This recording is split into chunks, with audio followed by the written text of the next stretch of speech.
allow the two children to attend the budget every year. It's okay. Off your mind. It's okay. She off your mind. like me. Chai! Now wow, people wey suppose talk through to power don't off mic. And if we talk, now 500,000 they go summer us, call them hate speech. But fear not, Maiyegun don't come. Him go touchlight every corner, nooks and cranny of all these bad people where they spoil our country.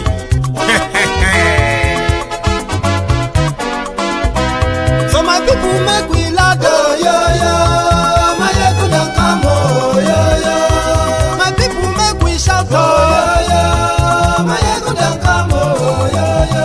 Maiyegun don't come, man of the masses, oh yo yo. Maiyegun don't come, oh yo yo. Maiyegun diary politico, oh yo yo. Maiyegun don't come, oh yo yo. This one not the off in mind, oh yo yo. Maiyegun don't come, oh yo yo. Can in the touchlight every corner, oh yo yo. Maiyegun don't come, oh yo yo. Okay, some people be they holla say they want the power. Chai, them be promise us say we go get light and power. Nah. Them hustle sote they can't get the power.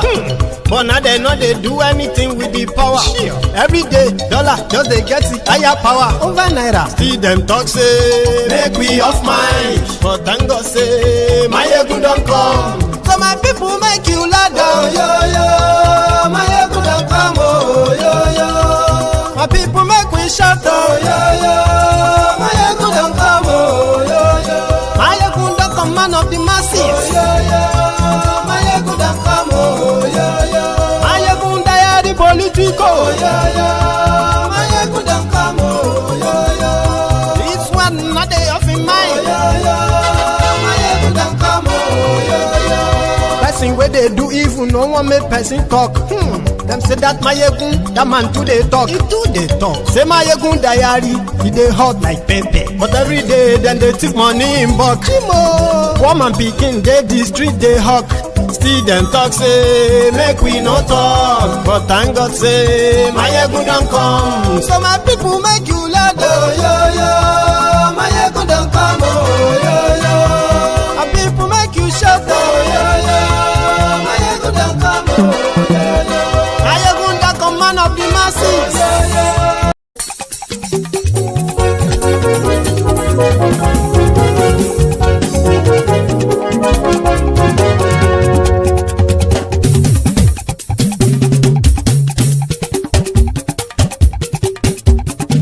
Maiyegun làwa mọ̀ làmọ̀ tó dòdòdò. Maiyegun diary Maiyegun number one. Maiyegun làwa mọ̀ làmọ̀ tó dòdòdò. Maiyegun diary Maiyegun number one. Maiyegun ti dé o ọ̀rẹ́ ara ìlú. Maiyegun diary Maiyegun number one. Lórí Facebook lórí YouTube. Maiyegun diary Maiyegun number one. Gbogbo bó ṣe ń lọ ni Maiyegun já wa sí. Maiyegun diary Maiyegun number one. Àṣírí ọ̀jẹ̀lú kì í bò níbẹ̀ o. Maiyegun diary Maiyegun number one. Bó bá ṣe eré àní Maiyegun máa wí. Maiyegun diary Maiyegun number one. Ó sì tún ṣe eré wàá gbọ́ níbẹ̀ o. Maiyegun diary Maiyegun number one.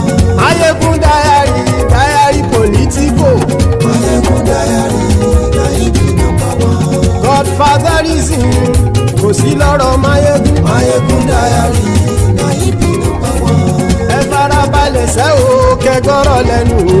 Maiyegun diary Maiyegun number one. Àní Maiyegun làwa mọ̀ tó dòdòdò. Maiyegun diary Maiyegun number one.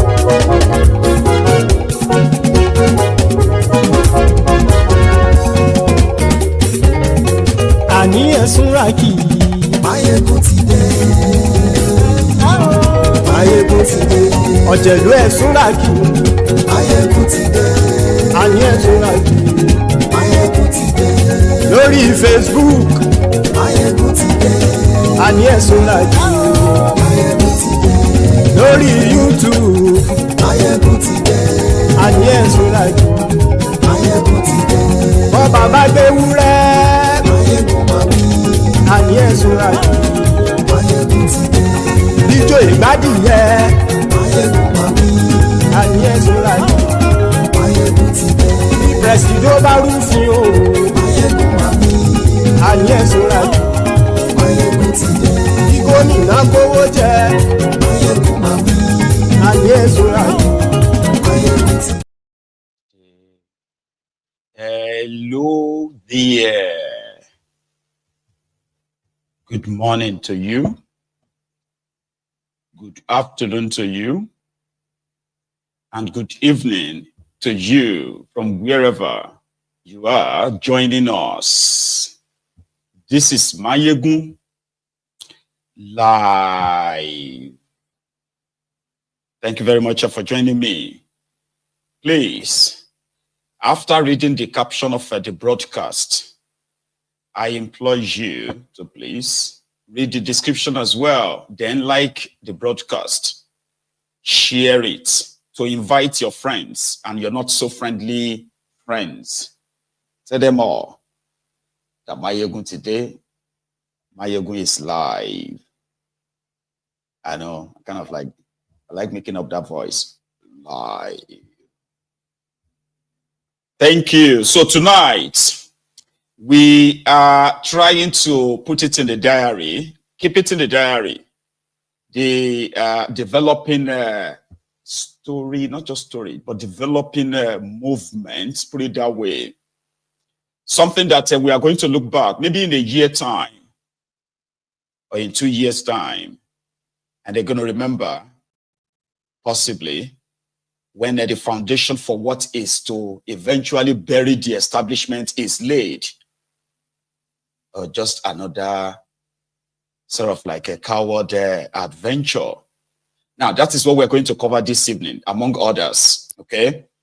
So, for Tinubu, on the political front, he seems to have somehow managed to use the compromise on his supposed opposition, okay? To either force them to dump their own party to join him, or to remain wherever they are as, you know, like a stooge, or no, sorry, not stooge, you know, they're like kind of like spies, you know, like double agents for Tinubu, as that seems to kind of be going well for him in the last couple of days. There may be another problem brewing. In fact, there is another one brewing. And I will tell you why I want you to please show interest, pay attention. Majority of us who have formed opinion, sort of like molders and then contributors, critic and all that. It's so easy, right? For many of us to point these fingers, right? And I mean, like, pointing the fingers at the supposed Nigerians who are under the bondage of the APC, accusing them of doing nothing is easier, all right? At the same time, it can be convenient for some to say, oh, they are not doing it right. But you know, for me, it is actually about doing something than doing nothing at all. Sometimes, yeah, sometimes what you think is not being done rightly, okay, may actually be a mean to an end. And that is what I want to share with us this evening. After following the Obidients movement, Obi and his people. So following the Obidients movement and what they call the convention or something in Lagos today for their Southwest regional kind of convention, in which they have decided, they are technique, I'll tell you.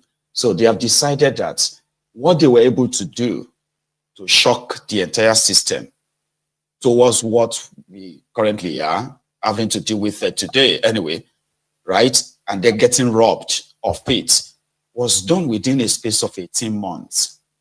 Now, if there's anything that they believe is going to be, substantial and effective enough against the system, it will be something that is started earlier. This is why, right?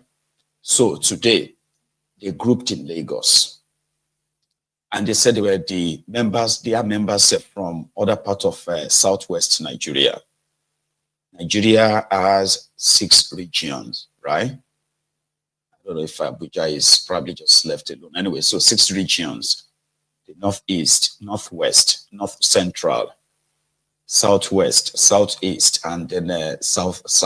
Doesn't make sense, right? But yeah, that's the 6 regions according to Nigeria. So what the Obidients are saying they want to do is to recruit at least 20 million angry Nigerians who are who are eligible to vote, who are of voting age.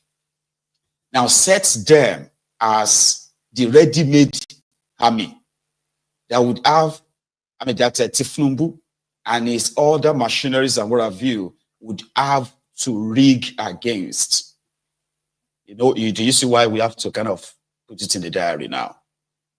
Because if I remember very well, majority of those who were kind of laughing at them at the time, yeah, were not really laughing by the time the entire establishment that thought they had everything figured out were thrown into so much disarray, so much embarrassment that even the president you have today is so illegitimate that the results that brought in Tinubu is still incomplete. On the website of the INEC till tomorrow, and they are preparing for another one.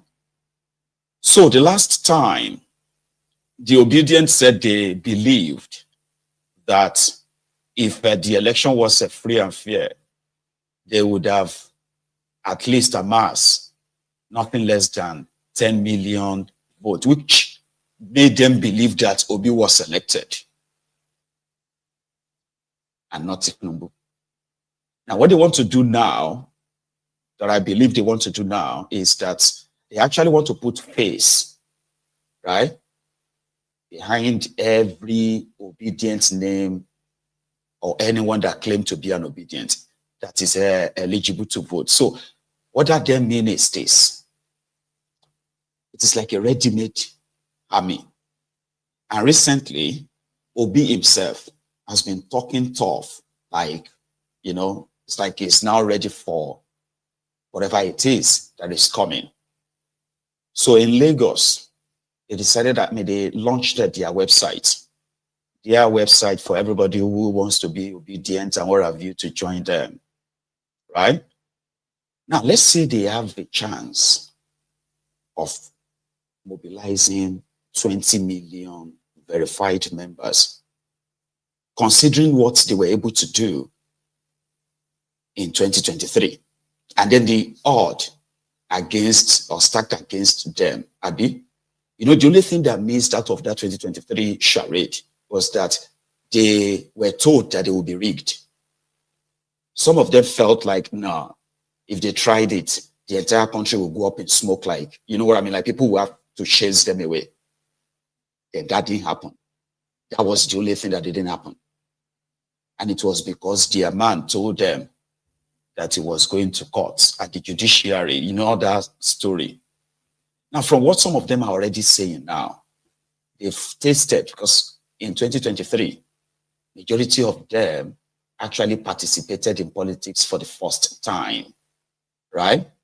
And now some of them will be like, it will be their last time. But somehow, so many of them have actually learned that it is, the whole system is not as simple as it is projected to them. Now they know that they could be stopped or beaten up or even killed by political thugs. Surprised? So majority of them are now like, if we are going to challenge these guys, it must be aura for aura. Anyway, I'm coming back to what I believe is actually a future serious problem for Tinubu. And again, just like it is so fresh, there is possibility that a lot of you will probably not fancy it, but it's something you're going to come back to in the next few months when things, because there's something I believe is missing, and that is, number one, any real organized opposition to Tinubu. Like when I say real, I'm talking about people who are like, even if they are being deceived that they will remove Tinubu, or now, imagine having to make 20 million people believe that they could remove Tinubu, and then you see that as nothing, then you probably have no idea what you're talking about. So now let's go to Lagos and kind of like witness few of what they did, and I will come back and break some of it down for you. So tonight we're stopping by in Lagos first. Please let's go there together. Some of us tried. Some of us brought 2/10. We only in Nigeria, we couldn't even hear the voice. All right, we are get set. We are ready now. We are set for the anthem. The Obidients anthem. Please, we want someone to come and lead us in that, to coordinate so that we will then reach this.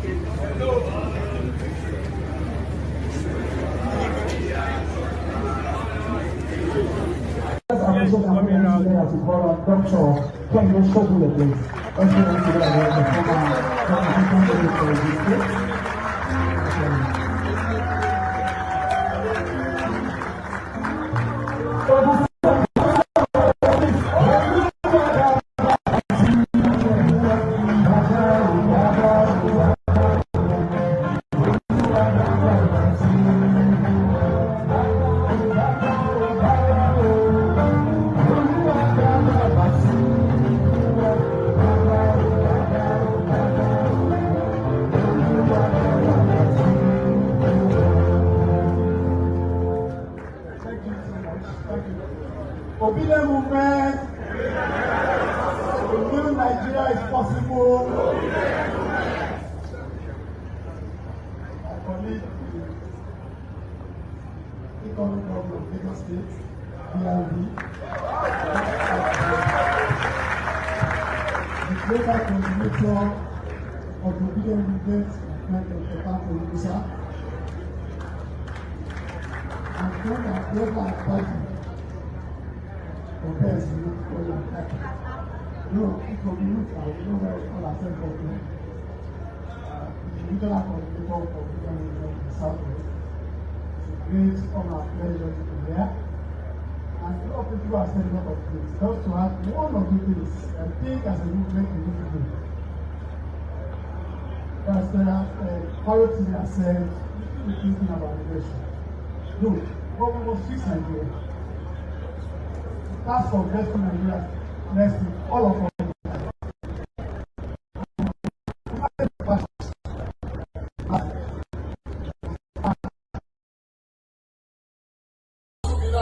Because it lies in your hands, every one of you. You are our coalition. You are our movement. You are our trade. You are our support. Now, you see, I want to tell you why they cannot be underrated, and they must not be underrated. And when I say this, I am not saying that still Tinubu and his gang would not want to twist them and still run them streets.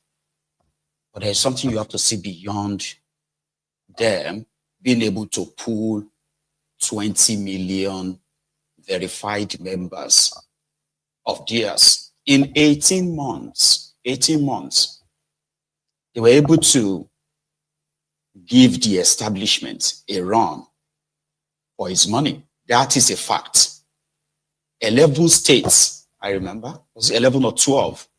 11 states were declared for them. And I'm talking about states that are usually, they have traditional kind of like, political sort of mafias who controls them. He cleared them in eastern part of Nigeria, cleared them in the east, south Nigeria. That's another region, right? Cleared them up to Akwa Ibom, Cross River. You understand? Owerri, Imo State, where all places of Digba was, he cleared them in all those places. And these are like the traditional places where these guys have their mafias in control, right? Then he left that place down to the southern part, to the western part of Nigeria. A bit in front and back of his house. Ali Mosho local government, their traditional base in Lagos, was totally demolished, despite all the intimidation and threat. That's a fact, right? Okay. Now, he went on Zoom to the middle belt part of Nigeria. He cleared the entire middle belt part of Nigeria, including Plateau and the rest. And yeah, that was where the entire rigging became obvious and ridiculous, including Abuja. He beat the traditional, the traditional politicians. He beat them silly, blue, black, in Aso Rock, Apple Villa, entire Abuja, without giving anybody a dime. Do you understand what that means? That if the establishments were caught off guard by this Obidients, which, yeah, it's kind of named after Obiabi, but I think it represents the frustrated Nigerians in that contraption, right? That would go for anything but this APC, right? So that's what I think it represents. And because of their naivety, their newness, and the rest of that, they got muzzled out. Now, here is where I wanted to pay attention. And if you want to laugh now, you should, because you may not be laughing long. And listen to me, this is not me kind of believing that the establishment does not have what it takes, right, to still try to muzzle them. I am more interested in that number. And if that number finally exists, I am more interested in what will happen after. Because if we say, every time we say Nigerians are supposed to start a revolution, Nigerians are supposed to, a revolution will resolve this thing. Or you know something, I agree. Their revolution is not planned. It's always spontaneous. But you must never forget that something, revolution that will spark and erupt is a build-up of accumulated frustration. So if you are looking for a very, very good banger that can indeed throw the establishment off their high cliffs or high horses, well, this is a good one. So like I said, you can look at them, you can say they are doing it wrongly, they are supposed to go and do this right now. I will agree with you and I will agree with them. You know why? You want them to do something, you probably are not doing anything per se, like physically, right? Okay, I don't want to get to make you feel like, you have to, even though, yeah, it should be. Now, to them, is mostly voluntary. Do you understand? Now, imagine if they are now able to gather together their verified members, running into tens of millions, that they are able to sort of like bring out millions again. Remember, they are volunteers. So nobody needs to give them a bag of money. Remember that. So now, if you are now able to put 20 million together, and they are those, as they are already saying themselves, they are going to be the soldiers, their polling units and all of that stuff. Sure, you get like. So they intend to overwhelm the establishment and whatever their plot is. Now, again, don't forget, they can still declare their result. They can still, in which I personally really want them to, like, want them to kind of like do what they normally do, call their bluff, so that we can then see the real side of these frustrated Nigerians who are going to sign up and call themselves sign up as a Obedient movement. 20 million. Tinubu, what is his name? Tinubu, Atiku, Kwankwansop, and the rest of them, right? They can't single-handedly pull off, right, what this Obedient did in 2023.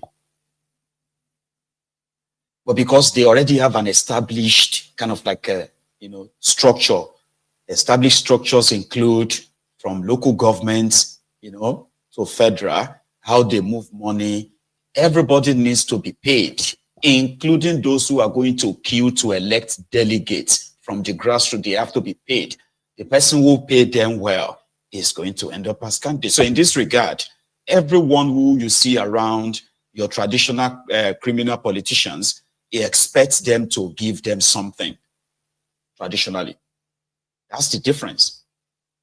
So I am looking at that number, a number where 20 million is not a small number. That is like 10% of Nigeria population by projection, by whatever it is out there, because I don't have evidence. The Nigeria population is 200 million, but let's go with it.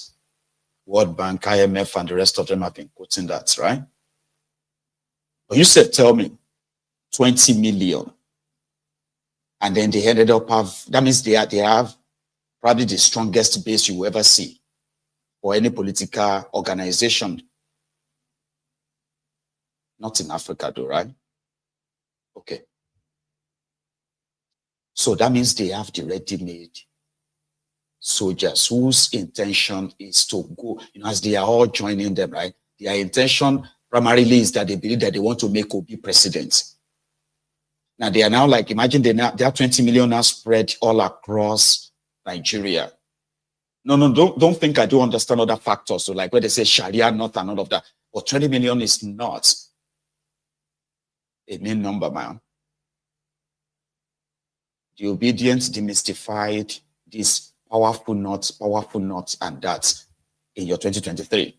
Maybe it is voters apathy, I don't know, but still, it became obvious that you do not actually really need them if they want you. You do not really need them to become president of Nigeria. Notice, that was demystified. But rather than for the Supreme Court of Nigeria to sort of like protect that, they've destroyed that now for Tinubu. So winning Abuja or not winning Abuja is no longer anything anymore. So that means with 20 million, that is not a main number. Because their process.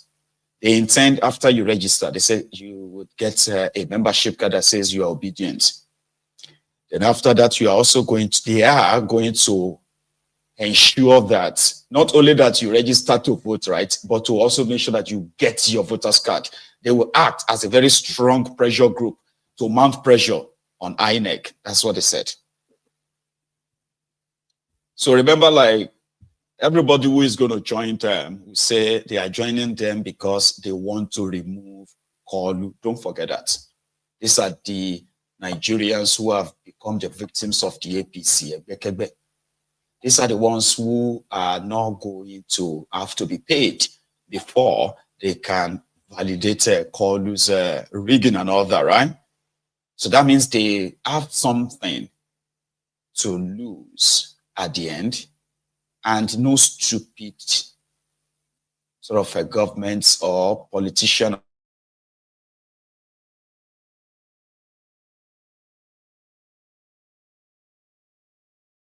The cost of fuel has gone up. Food and other prices have followed it. Households and businesses struggling. Things seem anxious and uncertain. I understand the hardship you face. I wish there were other ways, but there's not. Chai!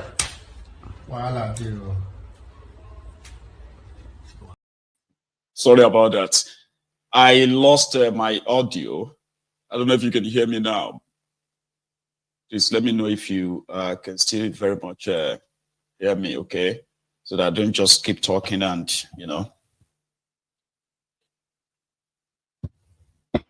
Right. Now let's go back to the time. So what I was saying earlier, is that they intend to have everybody that signed up with them, Obidients.org. I think that's the website, right? So it seems like I'm encouraging you to go there. Right? No, they already have their own people. The reason why you are watching this is because I am one of the advocates for either the renegotiation of this contraption or we break it up completely and everybody go their separate ways. But somehow, it seems that those who are one Nigerianists, whether those ones who are destroying Nigeria or those ones who are claiming that they want to rescue Nigeria, they are in the majority for now. They are in the majority in the sense that the criminals in charge of Nigeria, they have criminalized self-determination. Democracy in that contraption is just a ruse, it's just a facade. It's not real, right? So freedom of association, this freedom of that is so not like real freedom, so to say, or something has to happen. You know what I mean? We are now living in a world where a lot of people have so many ideas on what should be done. Number one, to change the course of the trajectory of this contraption. Unfortunately, not everyone who has this idea has been able to actually put them into use yet.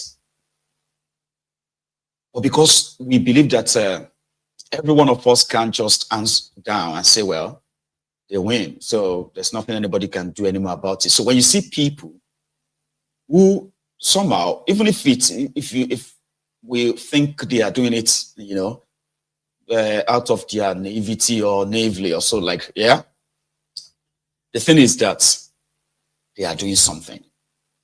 And you know something about democracy, which is the reality of that contraption today. Something about democracy is that you must be very, very careful of foolish people in large number. Because in a democracy, they can elect a president. And that has played itself out. Despite the rigging and all of that, there are very, very large number of foolish people in that contraption who really loves their oppressors with passion. Do you get that now? So imagine if you now have this brainy Gen Z, fast-focused generation whose future has been mortgaged by these rogues, and they are now in that kind of large number. Do you know how insulting it's going to be for that kind of group with that kind of strength? There's some paid thugs are terrorizing them. So we cannot underestimate what this will mean. I mean, in the long run, they are the Obedients. They have been there. These guys won 11 states in Nigeria within a space of 18 months without spending, billions and billions of stolen money. So you need to be worried of them. You can laugh now, like I said, but you may not be laughing for long, right? So part of their gathering this afternoon in Lagos, and then the launch of their membership card and all of that stuff, and the process. You know, there's something about the internet that a lot of you, especially the older generation, does not have a clue about yet. You see, one thing about social media and the internet, internet generally, is one very, very potent and massively potent tool of mobilization. It reaches far and wide than where your traditional radio can reach, honestly. And in this regard, utilizing that, they can actually pull a shocker that can begin to give them serious sleepless nights even before your planned 2027 charade. I'm not interested in that charade per se. I am interested in what is it going to be like for Tinubu to give these obedient middle finger. I want to see what the reaction will be like. And that is why We are putting it in the diary as they are laying the foundation. Now, let's go back to Lagos. Whether you are from anywhere in this country or you are from different devices, we want to build a structure that all of us will be happy about.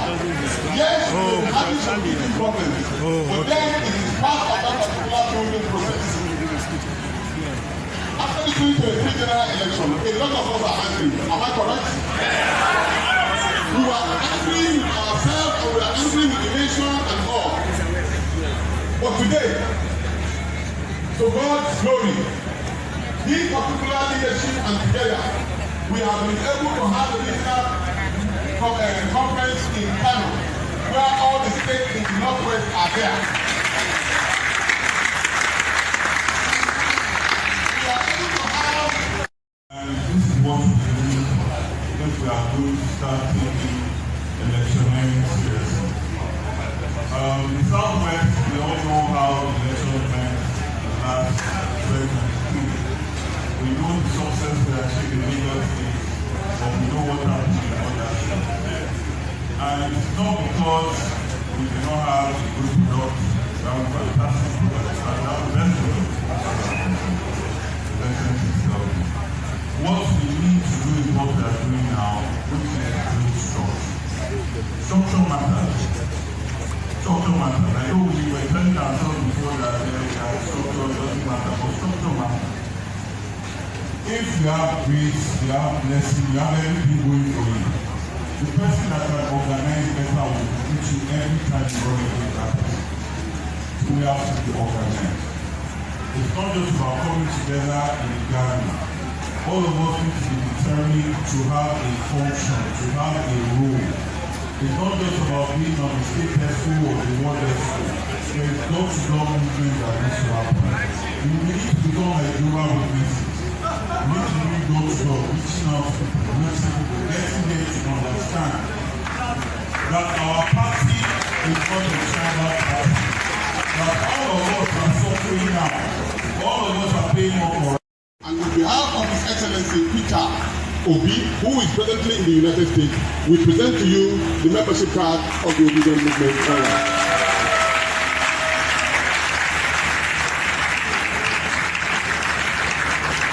I thank you very much and God bless you as we continue to structuralize and move this Obedient Movement in a structured way that will move us nowhere than the villa of the Federal Republic of Nigeria. Thank you.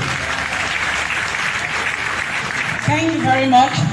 Except for Mr. Delefaro to me, please all our guests can be seated while we move further in the affairs of today's program. Okay, please be reminded you cannot use the card to make withdrawal. You can't make withdrawal without card. You use your ATM for withdrawal. Please be reminded it's a membership card. All right. Without further ado, we want to recognize one of our own, our son of the soil. He's the former governorship aspirant candidate in Lagos State under the Labour Party.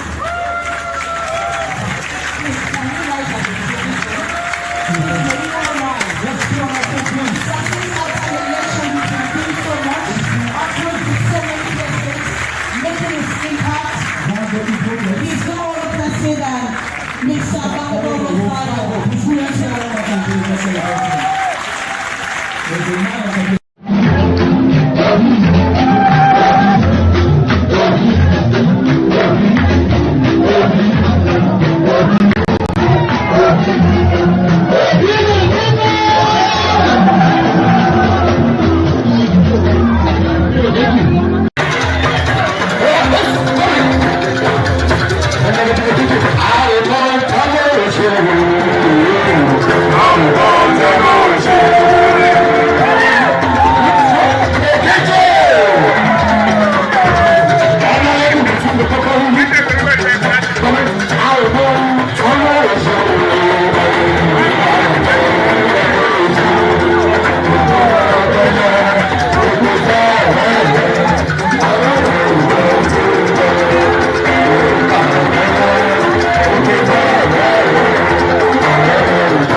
mean, that's how you're going to know that the convention was held in Lagos.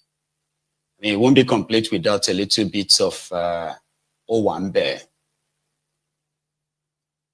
Again, if you are watching that and you are telling yourself it's a pure waste of time, maybe you are right. But what if you are not? You know, we should play with numbers, okay? Numbers is something to pay, you know, it's like a very powerful sort of tool. And if you have the number on your side, verified, then maybe you will have something to motivate you to fight. Yeah? Not like you and I have any real control over this. At the same time, yeah, if you have been an advocate of the breakup of this contraption, or your own is this contraption should be renegotiated, which is mine too, right? Or this contraption should be restructured. That's even like an old word. It's not, doesn't really make sense anymore, right? So, or if this contraption should actually be broken apart enough that everybody can handle their own affair in their own regions, whatever it is. So that means you are on the side of those of us who believes that something has to happen before that happens. If you and I hold our flags right now and we say, yeah, Yoruba nation, Biafra nation, the criminals in Nigeria who are practicing pseudo democracy, they will turn their guns on us because they've criminalized it. Now, there is a chance, because we all know why they had to criminalize it, okay? So, but there is a chance that they won't be able to do this to any of us again once they did their own last one. And what can that last one be? Thank you. Oshejari Okomi. 20 million.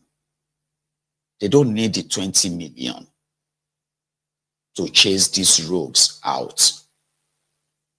You have a base that is real. Not 4 people tweeting in a room. Everybody knows that. The establishment says what happened in 2023 would never happen again. And they mean it. Then the people that triggered them, shook them to their marrow, then are saying they are now on the march again. And this time around, in their words, it will be an unriggable election. Election kan wa APC ò lè rig. Are you following me? Is there any election that APC can't rig? But this Obidients says this one you can't rig it. So, if you have been eating everything that crosses your path or everything you aim, there is a chance that someday you go chop who we go hook you for neck. This one may be the one that is going to hook them in the neck. So when you want people to call out Nigerians, Nigerians are supposed to eat the streets. A single message to their base can actually make that happen. They can shut down cities. They can shut down a state. They can shut down the National Assembly. They can. And maybe you think they can't. The reason why you probably will think they can't is because, you know, it seemed that what happened in 2023 was a fluke to some of you. So now they are saying, no, it's not a fluke. Oh. And we saw what you did to all these, rig them out of Enugu, rig them out of Plateau State, rig them out of Lagos, rig them out of where else? I mean, states, so state-wise, so like they are supposed to have all governors of these states, rig them out of rivers. And they are saying, okay, they've learned that now. So if they now come out and tell you that out of the 36 states of Nigeria, they now break it down to tell you how much of their members are in this or that place, because according to them, they are actually opening their own contact centers in every ward, every local government in Nigeria. That is grassroots, right?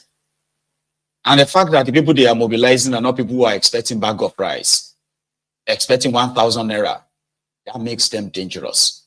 Very, very dangerous for the establishment. Now, I am not a Nostradamus. I do not have vision to predict. I can project. Yes, I can. By using the available information, undisputable information, the indisputable information that you and I can look and say, well, it's true. You want to stop, you want to see the people that you won't be able to call lazy, coward, scared. If you like say the hard time, don't they create the tough people now? Yeah. And toughness is not about you looking like a very dark man. No. Being tough is not like when you have to look like a Vander Holyfield, been a Mike Tyson, or even Anthony Joshua. No. Nigeria is tough, very hard. It will eventually create tough people. And if you have a percentage of them in the midst of millions, they are the motivator. And that is why you have to be careful. And that is why I'm investing in this. Yeah, I am. You know, I told you before that they are like their nemesis. And that is why when you see those who are genuinely, not those SPV boys or those opportunists and all that, so these cash TVs or human rights cash TVs and no.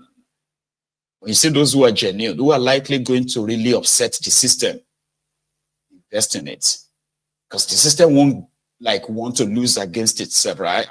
Against them, and they have become so molded, radicalized enough that they are actually yearning for face-off. So all you have to do is to upset them.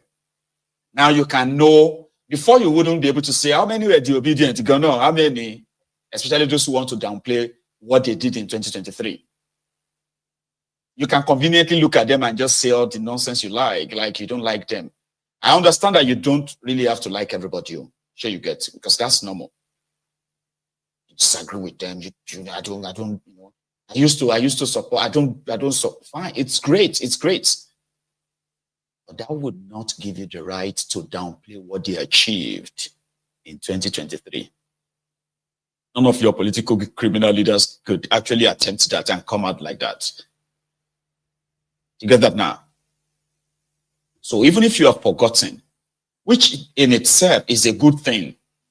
Do you know that? Like, it's a good thing when they are like, oh, because I have seen the Ronukus, the same Ronukus who are saying that if they didn't give them money in Lagos, they were not going to come out. Remember, I broadcasted all of that. I shared all of that during that their charade. I shared everything on this platform. They were doing a meeting and saying that they were supposed to pay them. They didn't pay them, right? So all these labor people have taken everywhere, blah, blah, blah, blah. And there is a difference between labor and the Obidients as well. Let's also clear that too. There are many people who are just Obidient members, right? And they are never Labour Party members. Things are looking kind of like cool or good for their current permutation that they intend to go it alone. Not to be part of any coalition, not to go back into any PDP, just go it alone. 20 million is substantive, Baba. It's massive. If you can verify that, if 20 million voters can't get into the hands of disobedient, again, don't get me wrong. I'm not saying they will want to attempt to even rig them out. So don't get me wrong. Or you that want to actually do that to a 20, 30 million base group. But you have to try, see, this will be likely be the time you are going to see the Turkish, Greece, maybe UK like kind of mass protest. Because now Peter Obi can have his own base that he can like really speak to. He can become very much more confident and brutal. You know, when you know that you have 20, 30 million behind you, verified, or not just assumed. Plus those ones who are not even signing up as your Obidients and all of that. So when Tinubu wants to play their usual view, so that makes him, you know, that makes him a very, very dangerous man to the establishment. And I like it that way. Do you get that? I like it. I do. Like where people believe that, you know, their days are numbered, anything can happen anytime, because that's how Bokwari intimidated Agege Lagos, if you have not forgotten. That's how he, but his own is not like he registered them like that, okay? But when INEC said Bokwari had 11 million votes from the northern part of Nigeria, 2003. 11 million votes. She's not 11 million, I've been at 13 million. Okay, 11 million votes. In 2007. 11 million votes in 2011. Tinubu and Co were like, Mo could just go join this guy. All we need is just if we can just get Lagos and the Southwest, maybe 2-3 million plus, that would be him. He can, you know, 20 million is not a mean number. Just for those of you who might want to kind of continue to downplay them. And Fayose put it this succinctly, this way. If Peter Obi were to remain in PDP, they will lose with us. He will lose with us. Yes, you already. If Peter Obi comes back to PDP again, he will no longer be popular. Peter Obi is the new brand. Unfortunately, PDP thought that this election would be. They never envisaged this Obi Sorikeno. How do you explain PDP having 75,000 in Lagos? Obi having almost 600. Are you blaming your life? Is it actually you or the APC that caused that to be differential?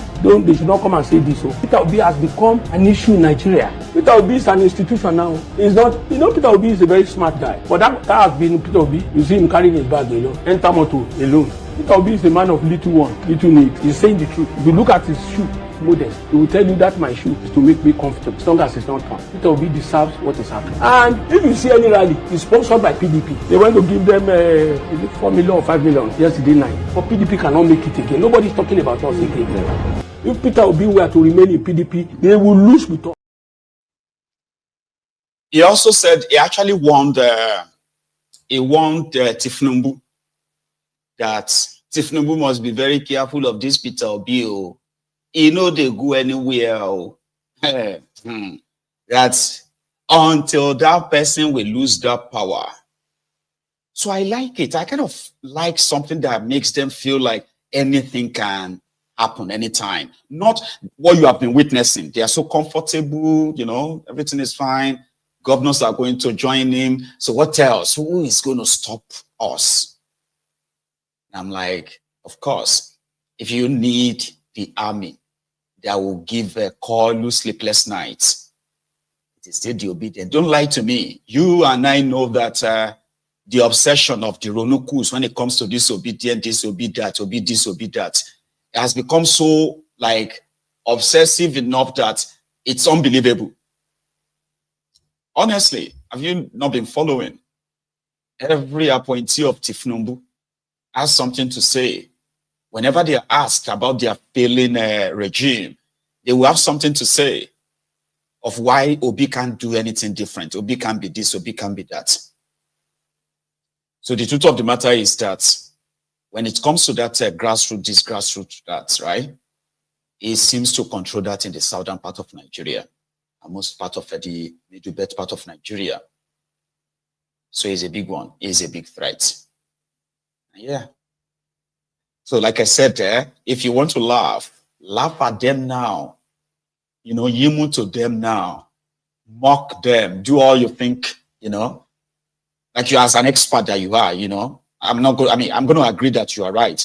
But let it be on record that we witness the beginning of an end. Yeah. I am one of those who believe that nothing will happen. Nothing will happen, right? I don't think I do believe that anymore. Because some certain things will happen. Yeah. But the only thing is that maybe for the first time, the establishment should lose. You get what I mean? Like, lose everything. And not just Tinubu losing Abuja or anything. No. The entire establishment. That would be refreshing. That would likely be an opportunity for people to change the trajectory of their lives, in which, you know the whole mess that you are in right now. So to you, the Obedients, and every other group pushing, doing something, not just talking, complaining, but like doing something, they will always have that purpose on this platform because they are very important. The Obedients and the rest of them, you know why they are so powerful again? They control the social media because they don't have to be paid to do it. Propaganda every day. But if you are a very much regular social media user, you'll be wondering, who are those who are then possibly still supporting these murderous people? Well, they say, well, those who are so hungry to be attracted by their, their peanuts and their freebies. So, brethren, I am saying it to you this evening, as you are joining us in this temple, that if you have heard about Obedience and Obedience, right? Well, they are up to something that is likely going to sink the entire establishment in that contraption, including Koolu, or it is going to possibly confirm the worst fear that when criminals capture power, they capture it and everything inside it. I'm talking about the human beings in that place. And there is nothing anybody can do about it. There's nothing the people can do. They will decide. Then that will likely confirm that too. But a day is coming that we're going to look back. And very soon too. Right? We're going to say, I remember when it all started. I do. Chike, my man. That's quite generous of you, by the way. So thank you so much. Right? MG, you make Nigeria's truth a little easier to swallow and digest. True. Thank you for always telling it as it is. Thank you for always being you as well. Right? Thank you very much. Chike, that's my own very good, Templar, all the way from Canada. God bless you. And say hello to the African Wala when you see him, right? So, brethren, the point I'm trying to make for you this evening is that as the career criminals from all, in Nigerian political space, as they continue to trade and trading their transfer deals here and there, which so many of you are looking at them with, with so much embarrassment and disdain for some. Like, what the heck, man? People with no ideology, no goal, no nothing other than just access to the public fund, which they have always, plundering about, right? It's a shame. So you have the likelihood of a ready-made army that even if they can't take power, they can force the hand of the establishment, right, to leave the power entirely. And I strongly believe in that. I know it's still far away. I do.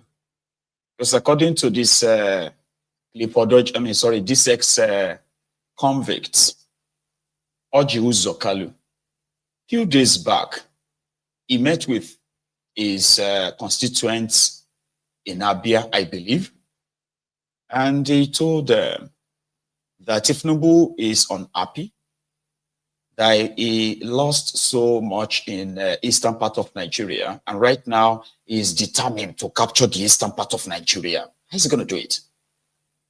He was beaten, blue-black, Atiku, Okowa, in Delta State, so vice presidential candidate, Okowa, the governor then, he was beaten blue-black. Yeah, by people who were not given any dime. The Obidients, they did it there, you know? So, in Abia State, according to Orji Uzor Kalu, he said, when Bokwari was your president in Abia State or in his own constituency, he gave Bokwari 60-something% or something. It's from his constituency, right? But under Tinubu, it was only 4%. So it was like Anokwabi. Here you get. Anyway, he said Tinubu is determined to capture Abia State. That's what people took literally like offensive. Like, are you mad? But the thing is this. Tinubu, for what it is now, doesn't even have to wait for election before capturing any state. You know, some of them are already turned into APC without consulting the same people that they claimed voted for them. You understand? So you may be fighting today right now, and tomorrow they say Alex Otti don't go join them in APC. So Abia don't turn to APC with that. Yeah, I don't know. God forbid, right? That's what people were saying. God forbid bad thing. Like, you did say. But this was what he said. When I went last to see President Tinubu, he was not very happy on the situation of Abia. And I gave him my word that we are going to work hard. We are going to work hard to bring back Abia to be very strong union like any other state. And the president knows that we, as leaders of Abia, are capable of doing that. So, and we are going to do that. We are calling all leaders. Nobody will be left behind. We're in government. Everybody must rule with us. If anybody doesn't want to rule with us, we rule him. So it's better they join us to rule with us. So I believe that we'll achieve our desire, because the most important thing is for the party to be very strong and speak very loudly in our state. We'll be very thankful to people of our state to repose the confidence. They know I was a very good governor, and they know that I'm also a very good senator, that I can never deceive people of our state. I'm committed to whatever we want to do. And whoever we present as candidates in the elections, from the House of Assembly to the presidency, they will know it to be credible. But you are not in charge in Anambra. You are not in charge in Abia State for now, sir. I'm very in charge. Labour Party is in charge. So No. Listen to power of incumbency. No. I don't want to talk about Labour Party. I want to talk about APC. The governor of Abia is my friend, and I don't want to talk about party now. I'm going to talk to our people. When I was there, they know what I did for them. Not who is in charge. I cannot be in charge, but it's an ability to talk to our people. Sir, what is your goodwill message for Abia people now? No, especially the APC supporters. My goodwill message to supporters is that we have a president that have done first term and is going to do second term. And if he's doing second term, we need to be in the center with the president. We cannot be speaking different language with the president. Should it remain so for a very long time? The zone will do very, very, very well for President Tinubu. Take my bet. I'm there. I've been working. Remember during the January when President visited Enugu, I wasn't with him, and I had the permission of the president. I had the permission. So the fact that he said APC was going to take Abia State, and people just took that so offensive, like, are you mad, you know? Come and try it. In fact, you, this time we'll deal with you. You will not go back to that Abuja, this and that. So I think that forced the hands of Orji Uzor Kalu to make another video, this time explaining himself, that he was talking about his constituency, not Abia. Your Excellency, last week you made a statement that the president was not happy with the situation in Abia. Did you mean the political situation in Abia or APC performance in Abia? Thank you very much. Well, let me tell you, the president was not happy with amount of friends and friendship with us. In Southeast, it's only been in Igbere he slept twice as a human being. And he was baffled that, for example, in 2019, when I joined the APC, President Buhari made 68% in our constituency. And President Tinubu came back to have only 4% entire Abia.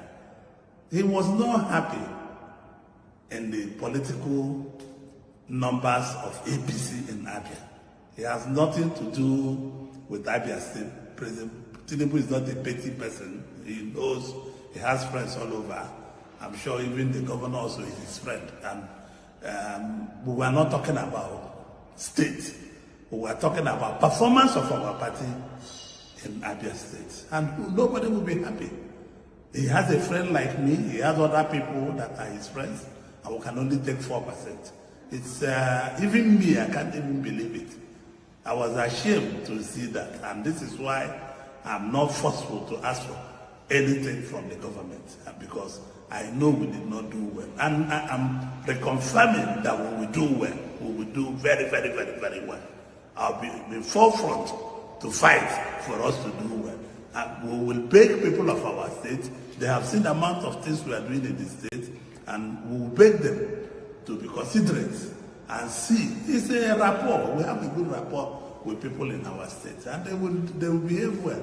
I wasn't talking about political situation in Abia. He's not happy that the party is not doing well. He gave me his words to go and reorganize the party in the state. But I want to do that in conjunction with other leaders, because we have to fight. The Southeast as a whole have to belong where other Nigerians are sitting. I'm not just talking about Abia. We are going to be, I'm seeing that the Southeast must be with other Nigerians, especially Abia and my constituency. We have to be where other Nigerians are sitting. It has nothing to do with our state.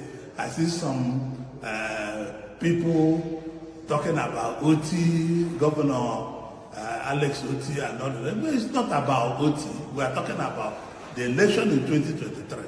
Possibly it was a slip on my own side, because I didn't show it down. I have nothing to talk about our state. And I can never discuss, I didn't discuss Orji in public, I didn't discuss Igbazo in public, and I can never discuss Governor Otti in public. All the governors can only be decided by people of the state. We decide their fate, not me, not in my hand. So any governor, their fate are decided by people who vote, who are the electorate, not me. All I know, I will ponder and be with the electorate and beg them and pacify them to follow our APC and vote for us. I am for APC. I'm not for any other thing. Thank you very much. Your Excellency, last nuisance Lele. Orji Uzor Kalu. Whatever that is, at the end of the day, that happened to be his reaction to people's reaction.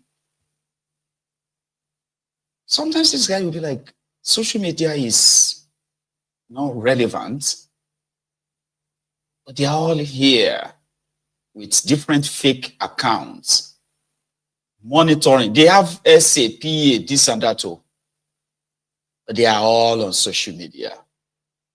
They can read the pulse of the people, like, they can. Because every now and then they are always concerned about how people have reacted to what they have done or what they have said on social media. Which is also a good thing, by the way. With time, as we continue to get into them, penetrate into their skins, and sort of like, x-raying them in this manner and they are reacting along the way, right? It is eventually going to become us running them. You know, just do something that's going to get them so riled up that they're going to do something, then they're going to do something, then it's going to lead to another reaction. You know, like Akwabiole and others, even Okoye Wandele, they are all obsessed with their hatred for social media. And it is not because of another thing, it's simply because they are rating out here, which also reflects in the society that they also live, because people do call them to tell them how or what they kind of like, you know, perceive about them. And that makes them so uncomfortable, which is good. It is. So for Orji Uzor Kalu, it is now between him and the Obidients again. Yeah, the Obidients, because now them they Abia. The only state they currently are lucky enough that their own returning officer, which they continue to celebrate, by the way, their returning officer managed to let their own votes count, or else Ikweazu would have probably had somebody else in charge of Abia State. And I mean, that's what they say, because to them, it's like a blessing. That's what Otti is to them. And anybody that talks about Otti in an unlikable manner, they are likely going to, that person will likely feel their pangs, right? Now, talking about feeling the pang or pangs, remember the time that Diri of Bayelsa banned Wike from coming to his state to organize a mega rally? Okay. You know that if every time you see Wike in Rivers State, if he's not attending homecoming dinner, he's attending an organized welcome gathering in one person's palace or another church where he's doing Thanksgiving. You know, it's always like organizing, you know, or they will do another bigger rally in so and so for Wike's homecoming. I'm like, why is he doing it in Bayelsa? Like, I understand that it was three local government areas from Rivers State that they cut off to create a state called Bayelsa. Yeah? Brass local government. Yeah? Yenagua local government. Yelga. Bayel. Yes, Sagbama local government. Sa. That is how they created Bayelsa. Brass. Yeah, Yenagua. Sa. Sagbama. Now, why is Wike having a rally, a mega rally in Bayelsa?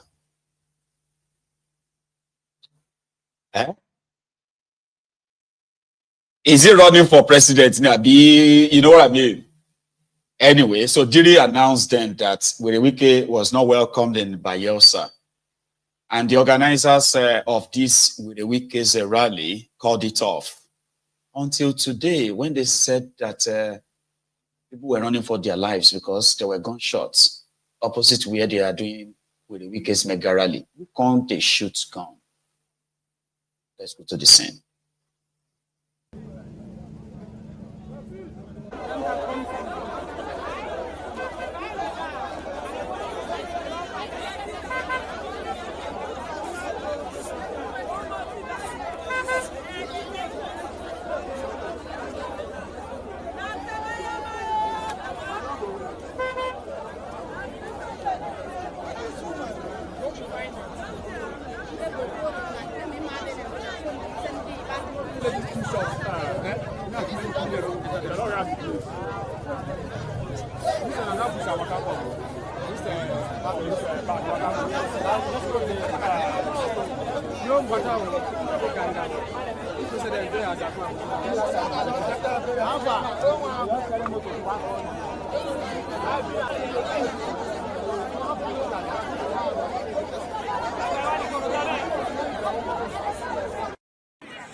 It's not good for me.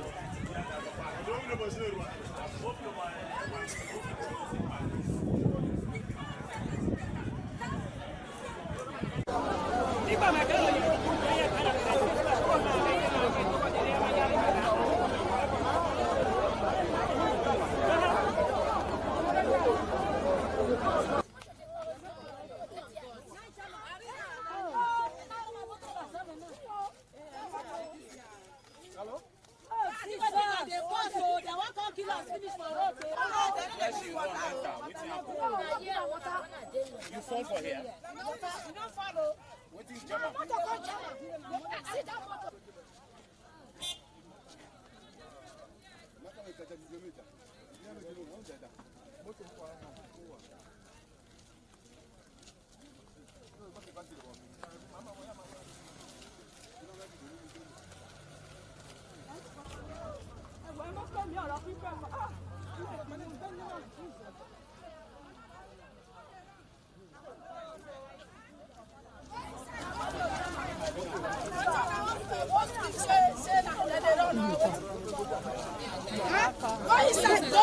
Go video there, not be who you go video.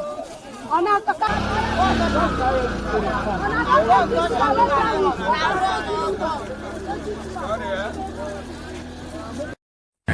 just take the entrance.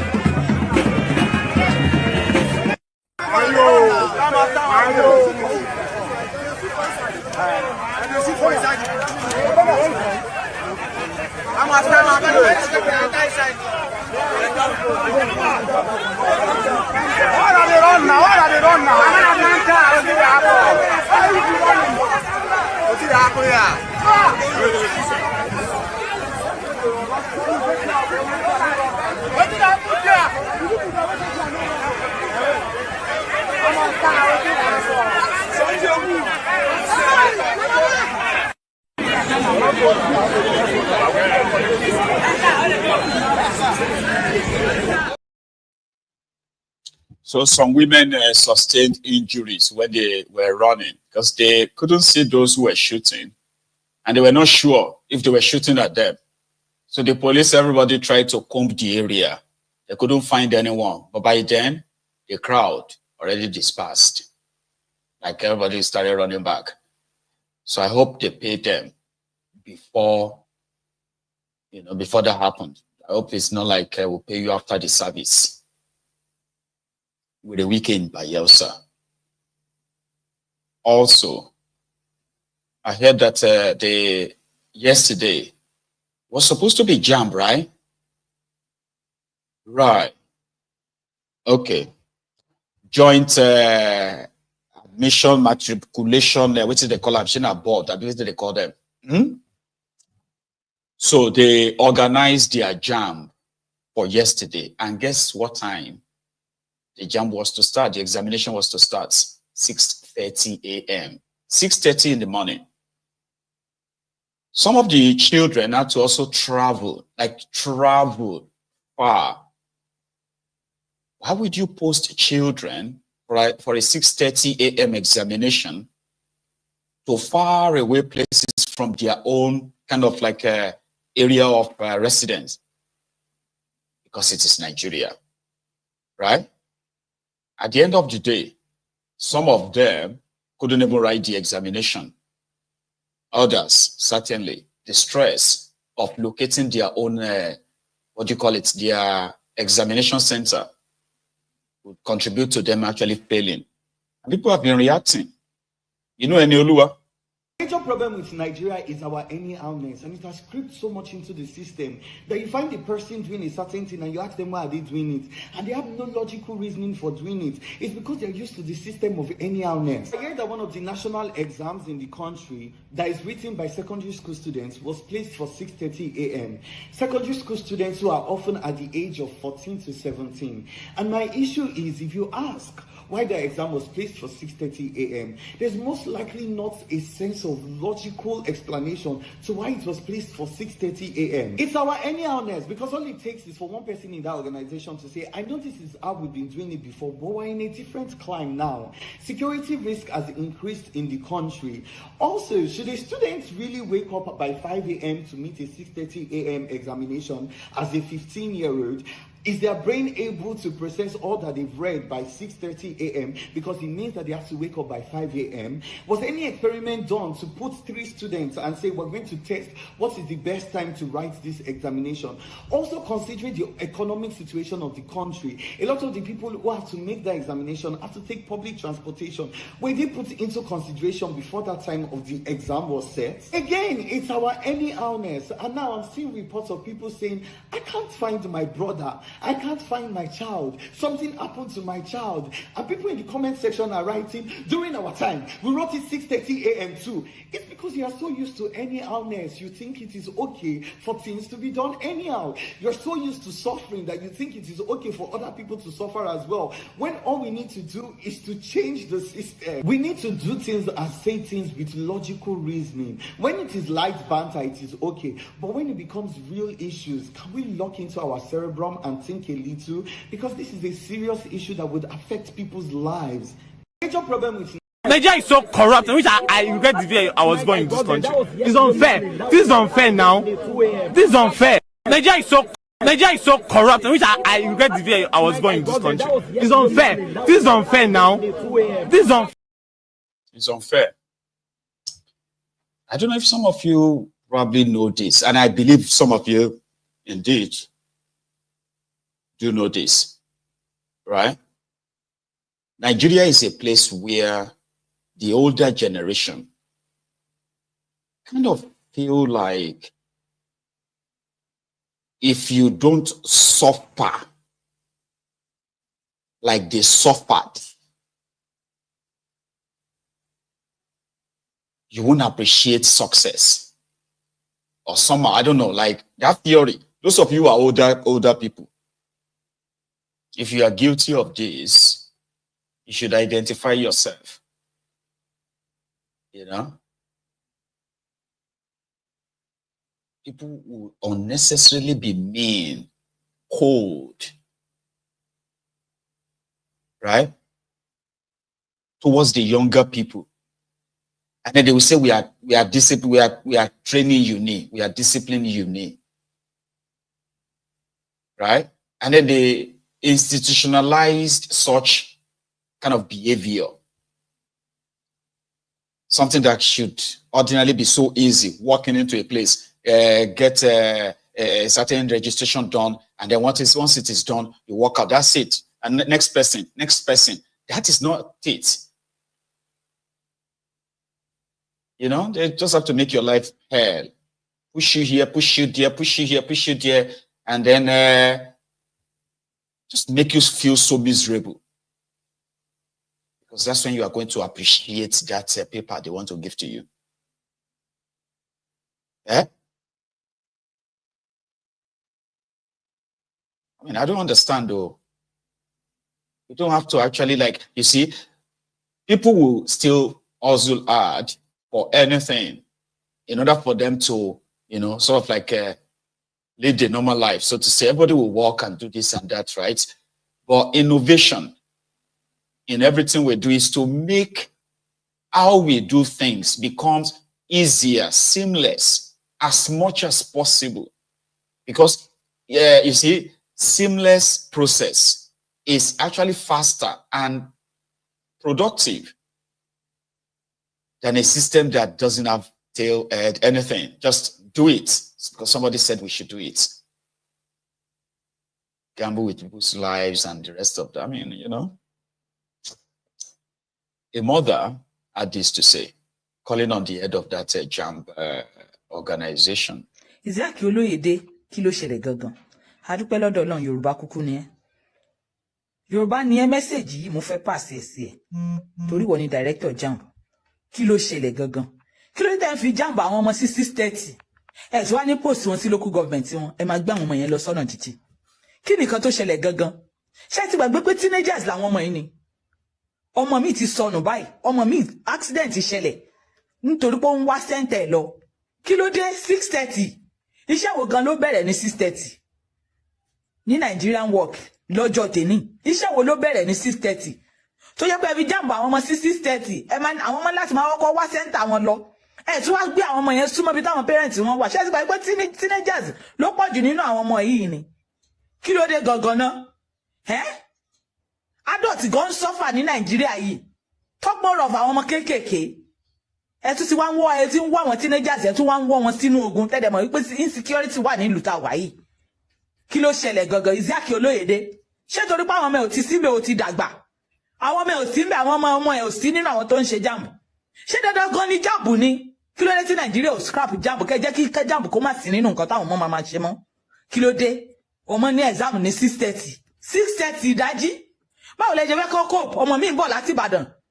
ọmọ mi kò léèyàn kan tó fẹ́ dúró tì ọmọ mi ń bọ̀ láti Èkó ọmọ mi bọ̀ lọ àtọ̀nà jíjì kò dúró wà ní local government ẹ̀ báwo lẹ ṣe fẹ́ káwọn ọmọ yẹn cope most òbí ló tẹ̀lé àwọn ọmọ wọn lọ táwọn fẹ́ káwọn ọmọ wọn jíjáde ní ìdájí tẹ́lẹ̀ mọ nǹkan tó ń ṣẹlẹ̀ ní Nàìjíríà Isiaki Olóyèdé lọ́jọ́ kó dáadáa kó rò ó lọ́jọ́ kó dáadáa kó rò ó kí ló dé Nàìjíríà kò ń bàjẹ́ sí this government is just choking everybody including the youth the children teenagers kids kí ló dé jókòó kó ronú kó wá nǹkan ṣe sí gbogbo òṣì tó ń ṣe lórí ọ̀rọ̀ jambu yìí o Isiaki Olóyèdé mo pè é dáadáa because láti ìgbà tó ti bẹ̀rẹ̀ tó dogun yẹ ká máa ṣe CBT ká máa ṣe gbogbo oríṣiríṣi dáadáa yẹn làwọn ọmọ yẹn ò ti ní sinmi mọ́ kí ni problem yín àlẹ́ náà àwọn ọmọ yẹn máa tún ṣe wá tún lọ school wọ́n gbìyànjú láti lọ school wọ́n kàwé òótọ́ gan wọn tún ní ríṣẹ́ ẹ̀dẹ̀ máa fayé ní wọ́n lára òbí máa struggle á lo gbogbo nǹkan tó ní á fi rán àwọn ọmọ ẹ̀ ní school ipò ìdí òpè táwọn ọmọ yẹn náà bá jáde school wọ́n máa tọ́jú òbí at the end of the day ṣé pàtó ọmọ bá jáde school tí ò ríṣẹ́ ṣé kò ní padà wálé ṣé ìyá ò ní padà wá nínú poverty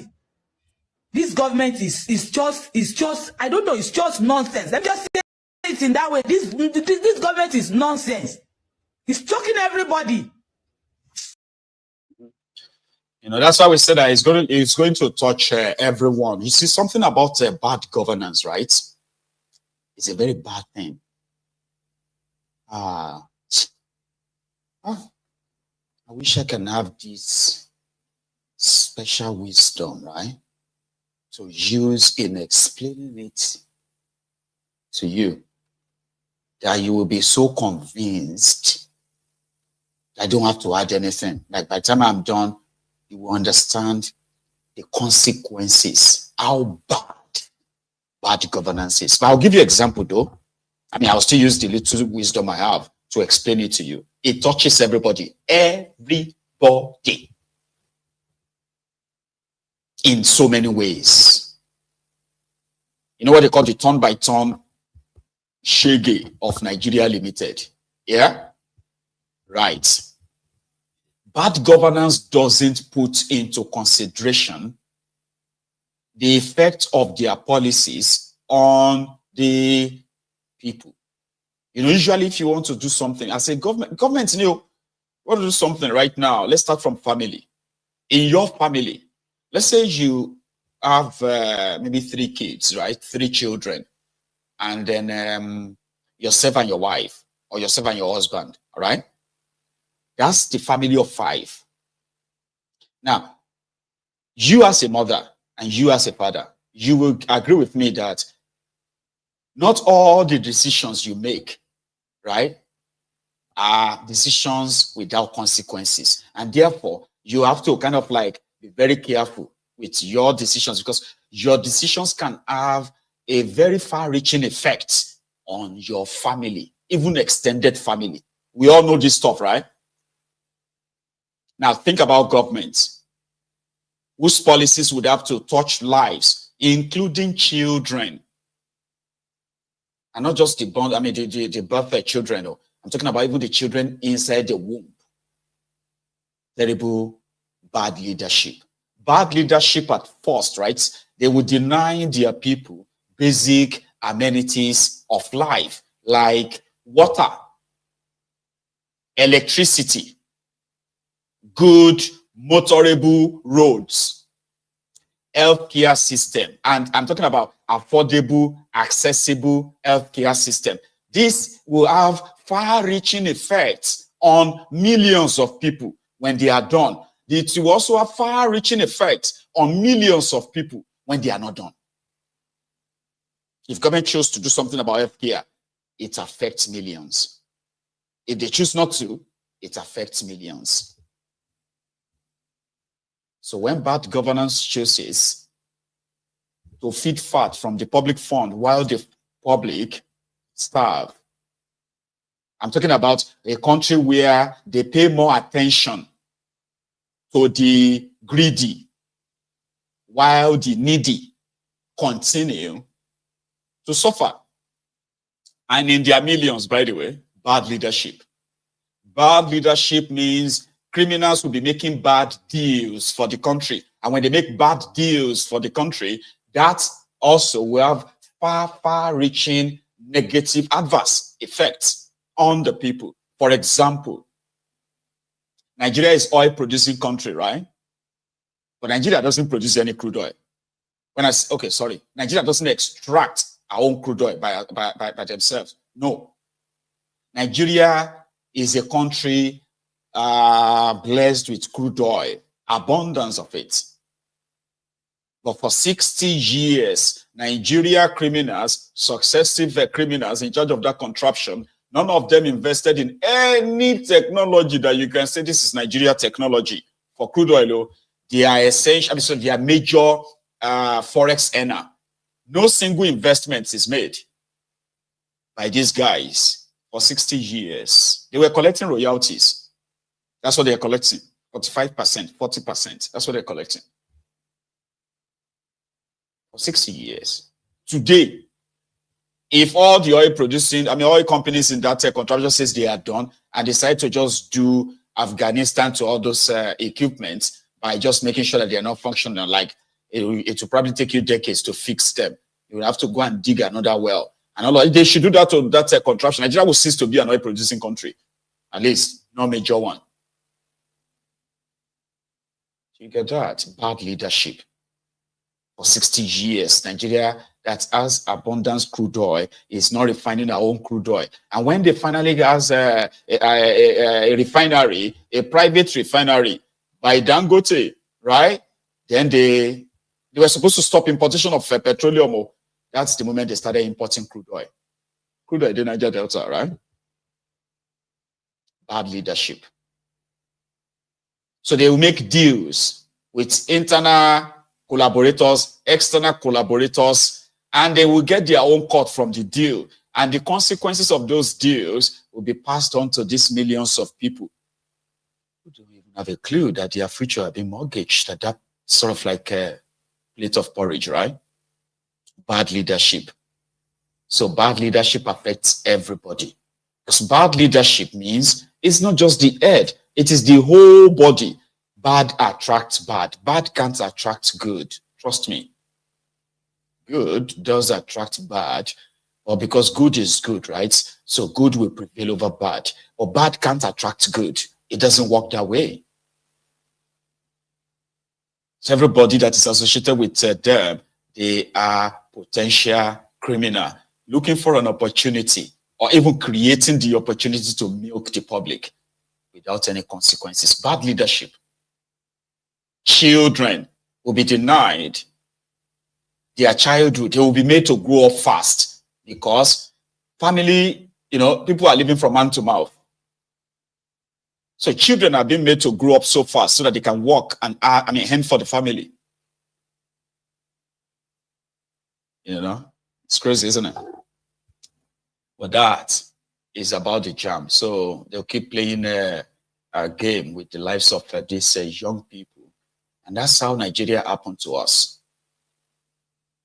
Yeah, majority of, some of us can't. Some of us probably, we don't look like what we have been through. But with Nigeria, as part of our credo, the grace of God makes some of us still kind of sane. But there are many people who are not that lucky. Still so many children who will never be that lucky. With the likes of these rogues in charge. That said, okay, let's go to Lagos. Okay, something tragic happened today, somewhere at Penn Cinema, Agege. You know that bridge, that overhead bridge, right? So a truck, I don't know, like I don't understand the kind of speed that will make a truck just fall, like jump the barrier of a bridge, and then boom, just like that, on the passenger bus below. So we heard that the driver sustained injury, but we do not have the report of any casualty. So on the side, this is like, okay, hang on. Meanwhile, if you have been to Lagos, or if you have probably been like following news from Lagos, you know, trucks falling off bridges is so regular. I don't think it happens elsewhere that I know of, like on that regular basis, you know, like regular basis, right? It is like that of Otedola Bridge in Lagos. They usually, for some reason, we start engage in this kind of fire accident where, you know, fuel-laden trucks will suddenly lose their track and all of that stuff. Boom, explosion, cars burn, you know. And you're like, there must be something that can be done, right? Yeah, there must be something that can be done, but unfortunately, bad leadership.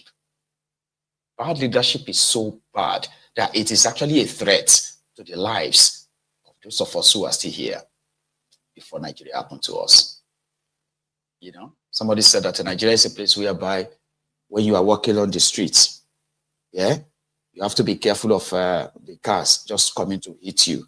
I've been an Okada, all right? Or you must also be very careful of a stray bullet, because police, if you don't shoot gun somewhere and the bullet is still traveling before it hits anything, I mean, like have an impact, you can get hit by stray bullets. While you are trying to dodge all other stuff that they are kind of like, you know, coming your way to take your life in that contraption, right? You must still be looking up as well, because an object can be falling off from the bridge, or a plane can be falling off from the sky.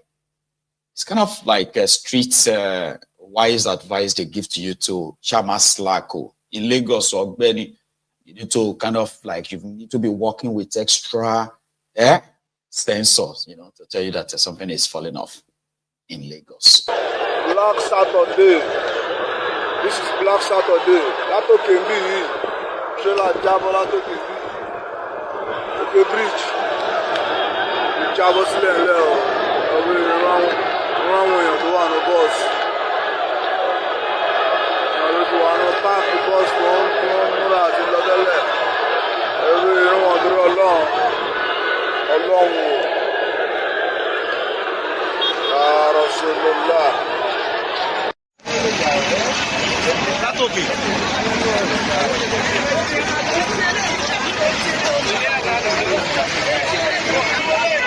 So right now, people can take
bọ̀bọ̀ tó wà lápá ẹ̀ àbí wọ́n tó bọ́. Bó ṣe wà ní ó lè bleed to ó lè bleed. Ibo ló wà? Ibo ló wà? Ọdún pẹ̀lú ọ̀ṣọ́.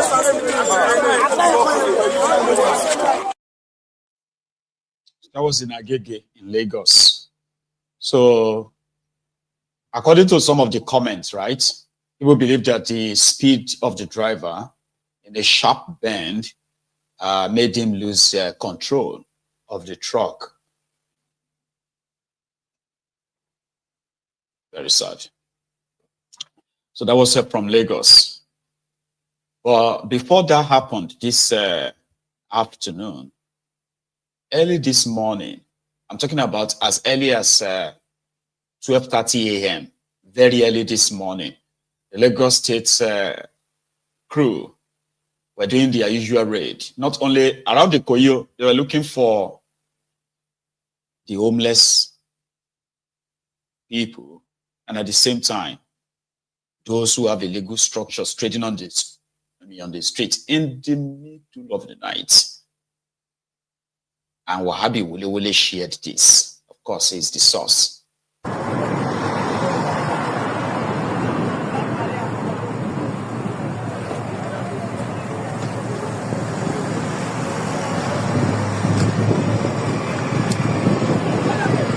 Oh yeah, got that one.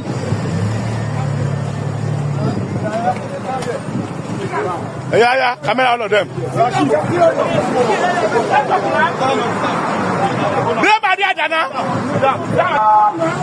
Everybody should hold one person. No, we're not going anywhere. Okay, go home.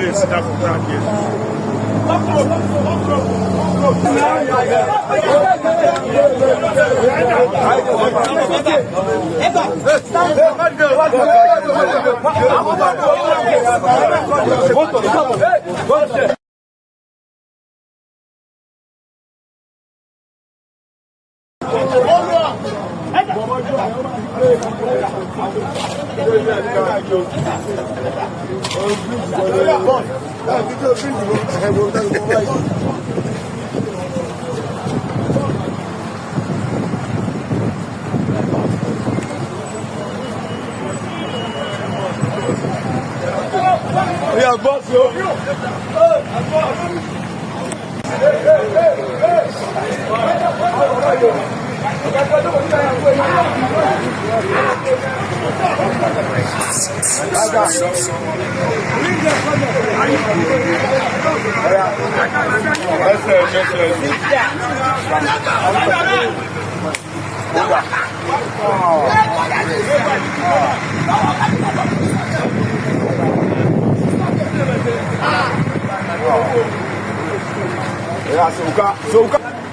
Oh yeah, bring Bram Maria. Oh yeah, when you load this way, we should continue to go. Oh yeah, carry them.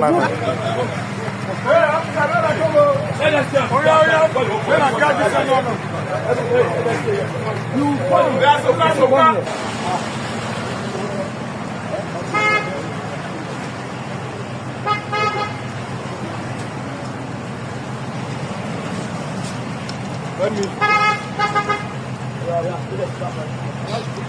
Stand there.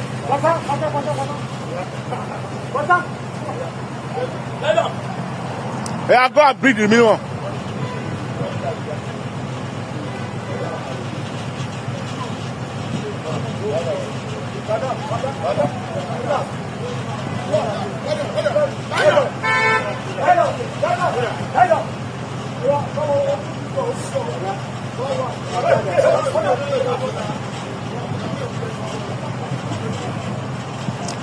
Oh yeah.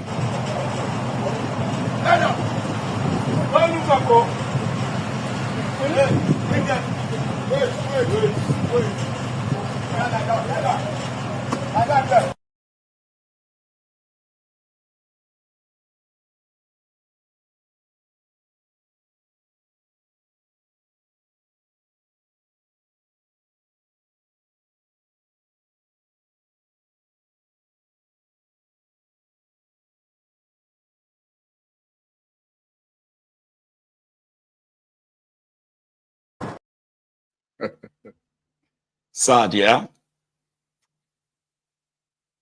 They are supposed to be the homeless. You saw some of them who had their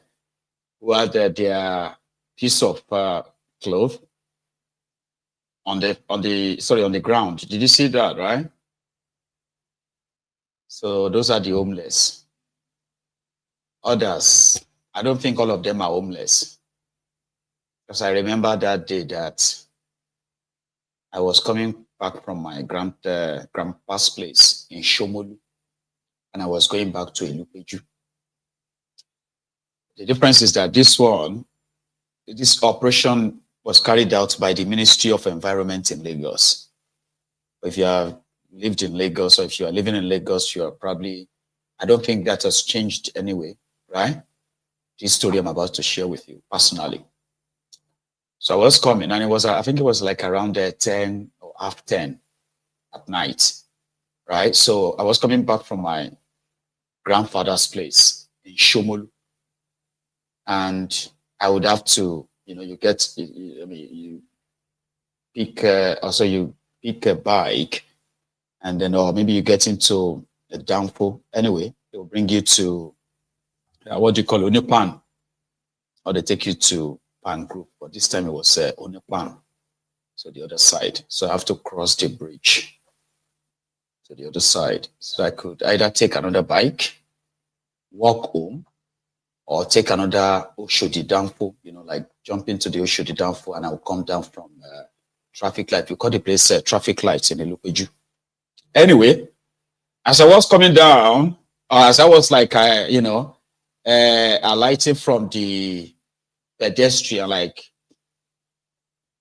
they had their downfall next to the bridge like this. Women who are, to the bridge like this, just here.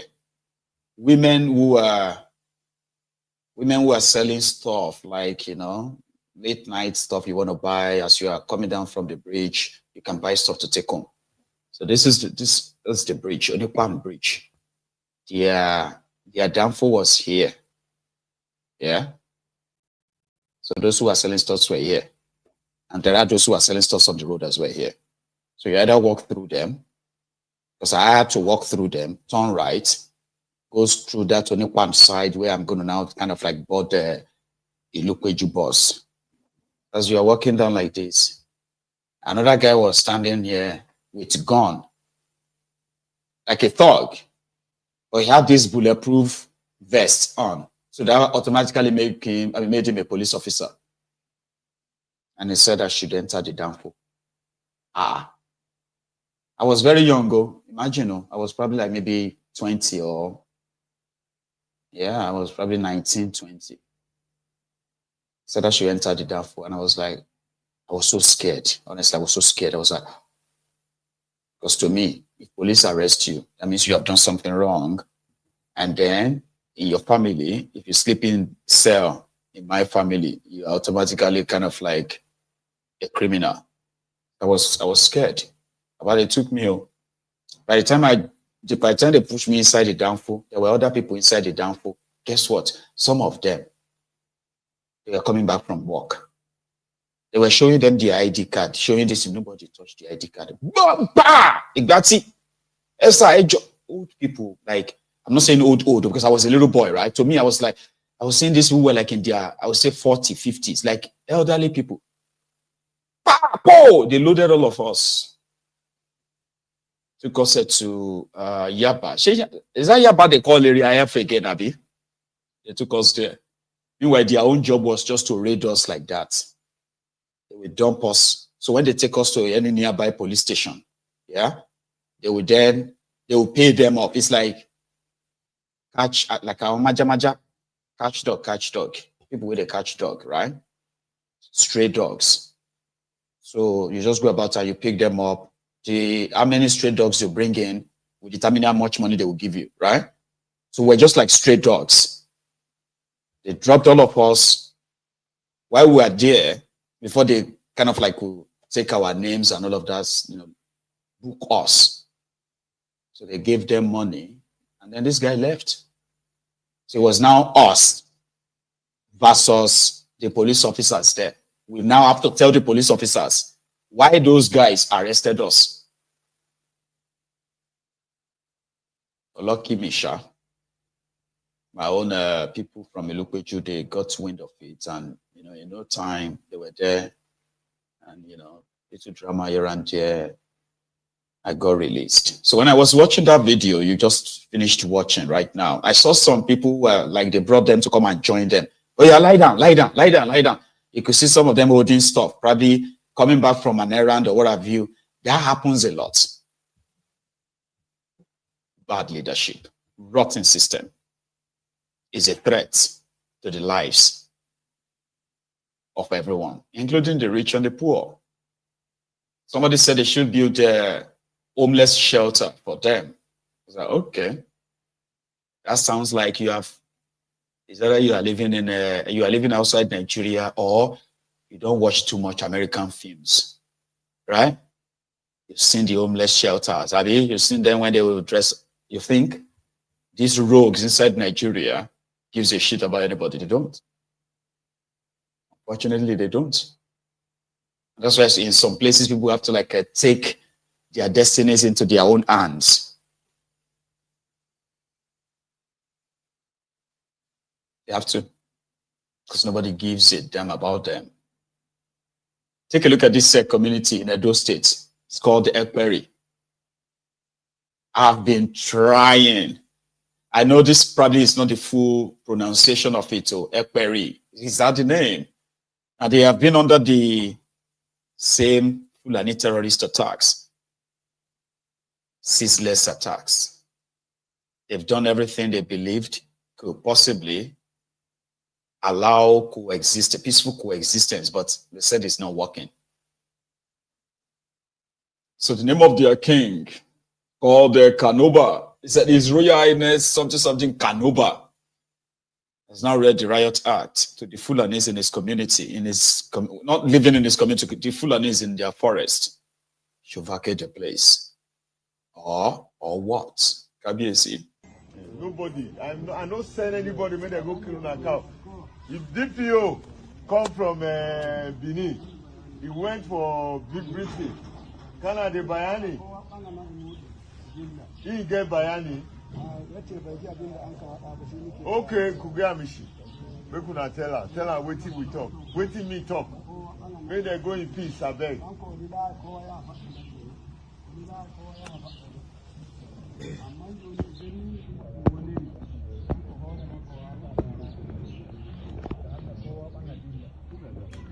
This year, I think I should tell them that as from today, make them pack me like they can. I beg. I like you more. Osman. Dala, if we finish this meeting here now, may they just go their camp. Tell their people, make they pack, make them they go. I need down the beg, I beg. Please, I take God beg now.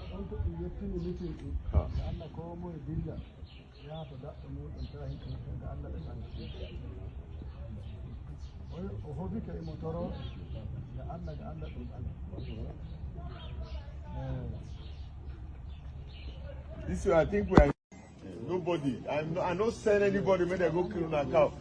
If they... So now the king, I mean a ballet of that area, is there begging them to please leave. I mean, I don't want you anymore. Don't please, I beg. Yeah, how can I leave? There is something to share about anyway, before we all go to bed again. And it is the news of the rescued Nigerians from Ghana. Remember, I think this was like 2 weeks ago, was it? When very dark man raised the alarm about Nigerians who were trafficked to Ghana. He met them. He met some others in Ivory Coast and all of that. And then called out Abiku Dagburu. Well, in fairness now, Abiku Dagburu's NIDCOM has now successfully brought back 231 Nigerians trafficked to Ghana. You see, there are so many people currently using the advantage of the poverty in Nigeria, the economic ruin, the hardship, to smuggle out innocent kids by promising their parents, right, good life, job, good return, that they were going to give their children jobs, only for them to get to these greener pastures, to then turn to sex slaves and money-making machines for the supposed benefactor. And they said, if you see the kind of life they have subjected these Nigerians to by their fellow Nigerians who smuggled them out of Nigeria. So Very Dark Man was asking about how did they manage to take them out without their passport? What about Nigerian immigration? What about this Nigerian interior? Interior, you know, trying to probe the system, a rotten system. A rotten system where underage teenagers are sexually trafficked out of Nigeria. And Nigeria has so many problems that they don't give a damn.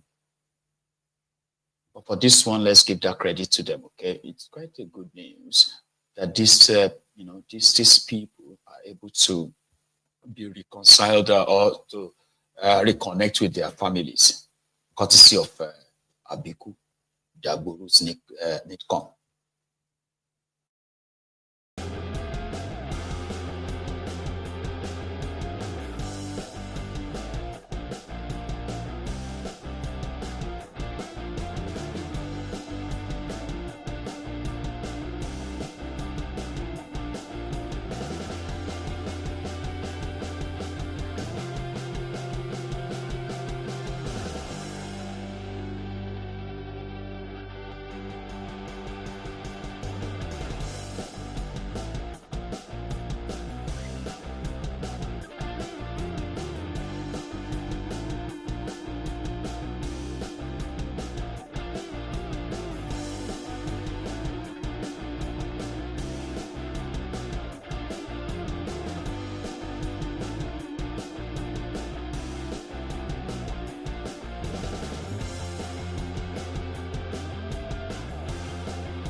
Management of the Economic and Organized Crime Office, Ghana.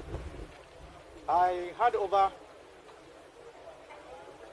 190 victims. I had over victims and then suspects to the government of Nigeria, NITCOM, and NAPTIP. Thank you very much.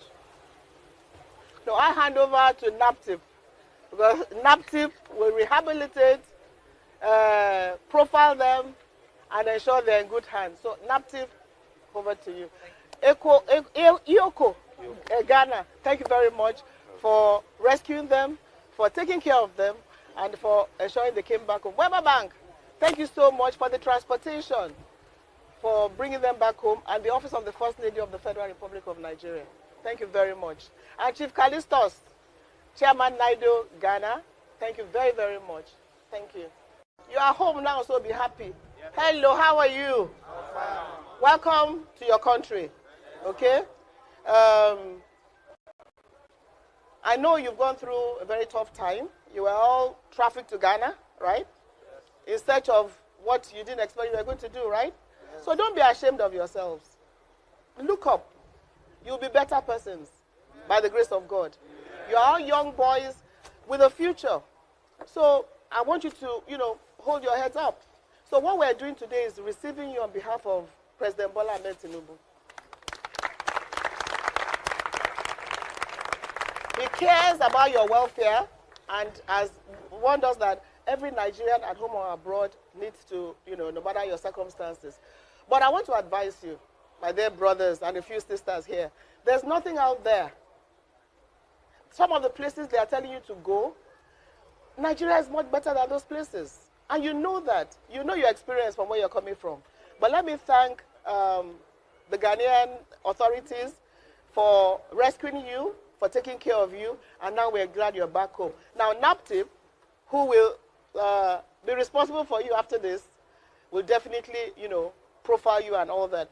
But I want to tell you that your transportation here was made possible by Wema Bank. Please, Wema Bank, please come. This is a large number, 231. They paid every cover for you to come back, as well as the First Lady of the Federal Republic of Nigeria, who gave us a bus to bring you back. Wema Bank, please come. Come. But that's not all. Courtesy of Wema Bank, I have food for you. Let me have one. Who is the most hungry person here? So we're going to give you food packs. We're going to give you, of course, water and a lot more from NAPTIP. And also, you're going to get stipends, a little money in your pockets, very small, to take you all back home. Anyway, if I don't stop that now, she's probably going to ruin it because she's just not a very good person. She's, she's got this,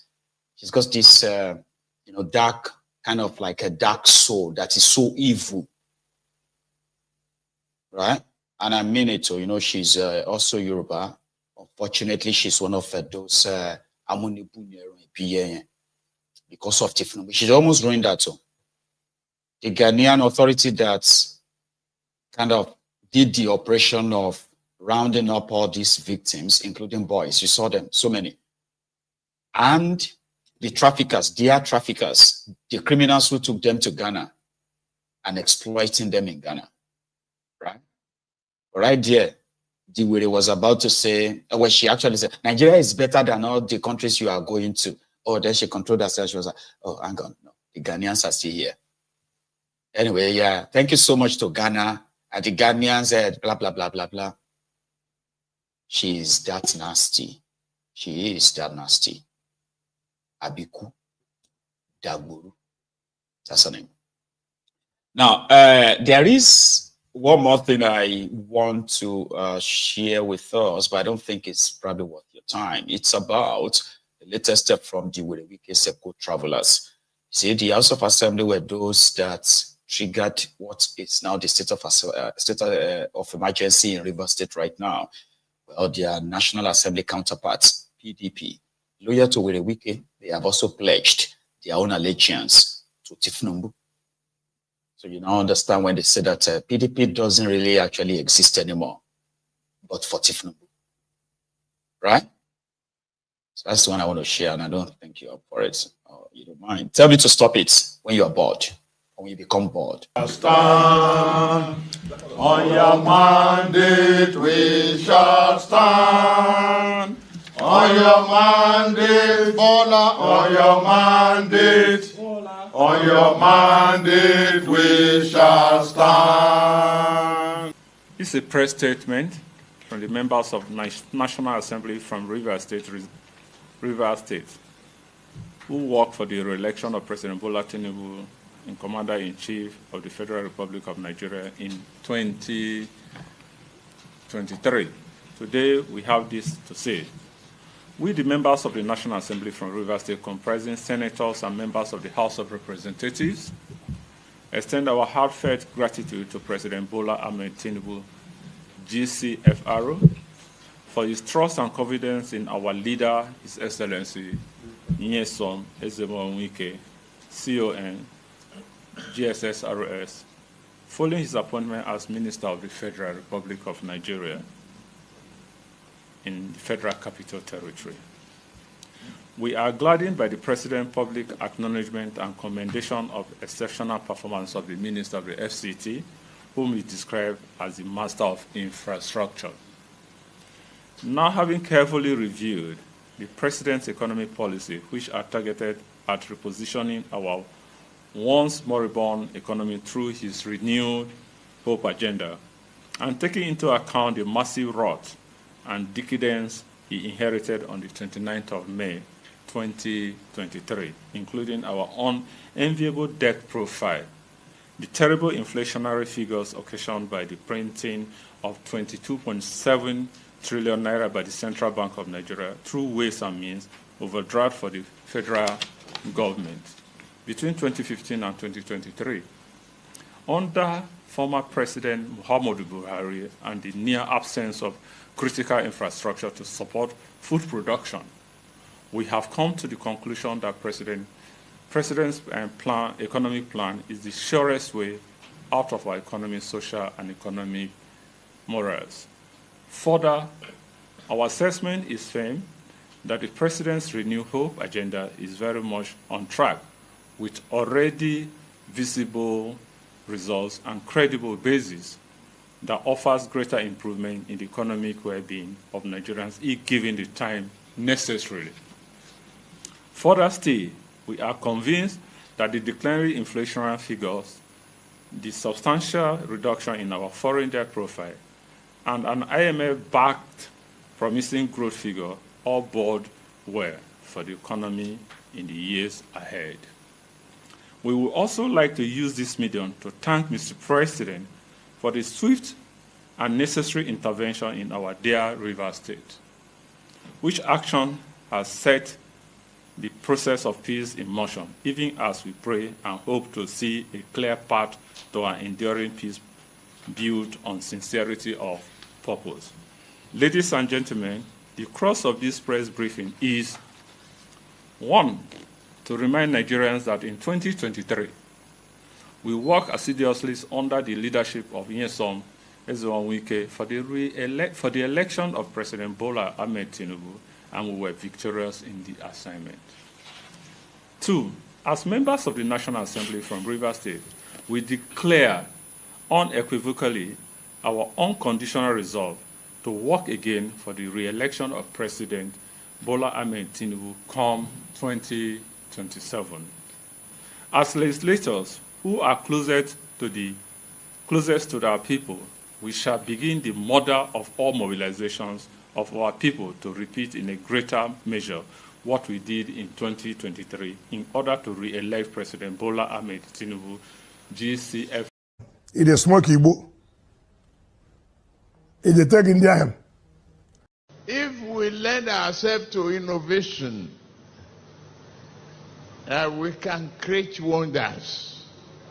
Here is a successful, again, a town hall, different from Blue Bulaba. So that's them from Rivers State. They are PDP. So they are not just, see, it's not just the governors of PDP that are going to publicly join Tinubu.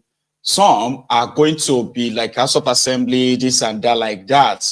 And everybody's going to be reading from the same scripts. Tinubu has done so well. Right? And therefore, they want to go and help him. There's no point in PDP fielding any candidates. There's no point. There is none against Tinubu. So finally, this brother shared his personal experience with the Nigerian police that it became so teary. Oh, I was almost teary with him because he is a friend, I don't know, a lady who obviously is not from Nigeria, with him in the car when this happened to him, when Nigeria happened to him. I don't tire for Nigerian police. I don't tire. Nigerian police, they go shoot Messi. They go slap us. Ah, God, I don't tire about this country. I don't tire, God. I don't tire. All the documents complete. My car, no problem. I don't do fraud. Nothing. I tell her what they do on my work, everything what they do. I tell her everything. Documents complete. This permit I get her. The man say go deal with us. I don't tire about this country. I don't tire. God. phone back. Give me phone. Give me phone. Are you mad? Give Are you mad? Give me phone back. Are you mad? Give me phone back. Why are you doing No, I'm coming. He just took my phone. I want to know why. What's the problem? Give me phone back. I'm the senior person. Yeah, why are you doing like this? It's okay, let's go. What's the offense? What have we done? See, these people just stop us. They take our phone. Why are you withdrawing him now? No, see, this airport road. I know. The thing I say, we don't get. Not your girl now. Why are you? I will destroy this phone now. Anything will happen, it will happen. He's very careful here. Pointing the camera. Are you talking like this? Why you talk like this? So the man was just shouting, "Are you crazy? Are you mad? Are you this? Are you that?" That's why it was like, okay, where is our driver's license? That's my manager's license. My driver's license. What's your name? My name is Christina. This is Nigeria. Yeah, I know. So you can drag for somebody like this? To me now. Okay, talk. Was I the one that was talking with you? Okay, talk. Aren't you aware that there's a ban on usage of tinted glasses? We already have everything. You can just you can just stop. You can say, where is your tinted permit? Yes. This man just take phone and just go. It's not must be like this. Give it this permit. See what it's okay. You say this man say that he wanna give me slap. See this policeman. See where we now. You will tell me that you will give me slap. It's okay. See this man. I don't post this money. Don't worry, I don't post this. This man say that he will give me slap. Our documents are not your problem. We show you our documents. We show you our documents. So what we do? What is our problem? Don't tell me sorry. He said he will slap me. Don't tell me sorry. Who is this one? Let me show you. Miss, it's okay. We are very sorry. Okay, we are very sorry. Just say what you want to say. Everybody's not the same. I've already told you what to do. Okay? What will you do? Because we don't really like this.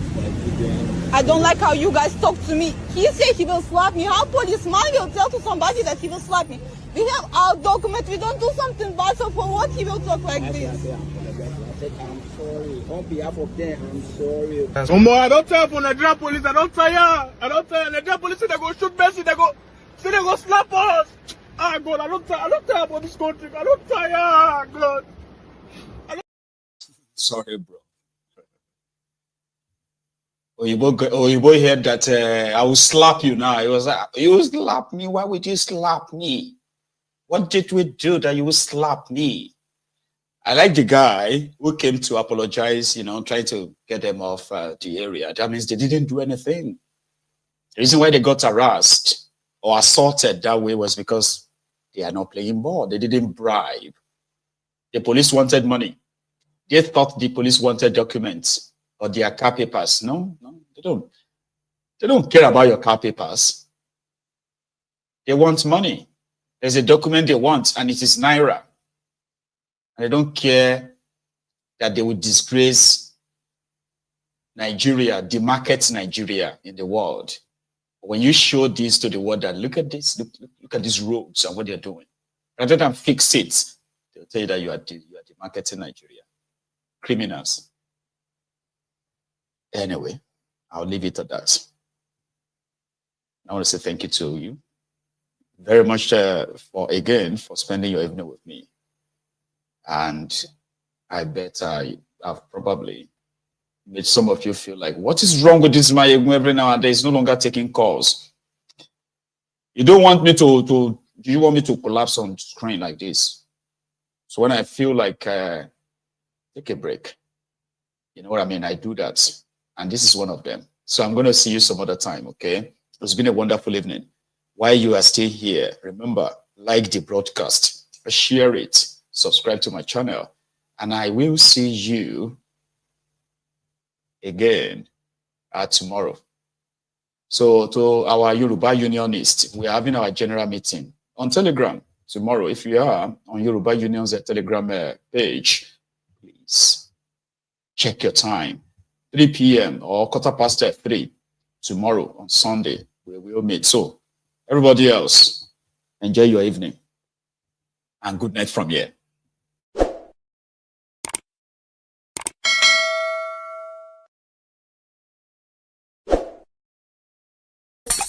Thank you.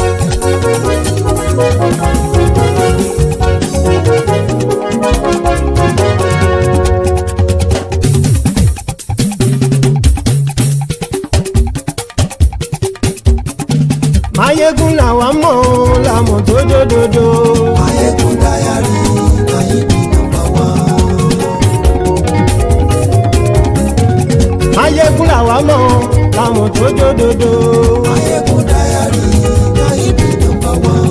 Maiyegun ti dé o ọ̀rẹ́ ara ìlú. Maiyegun diary na him be number one.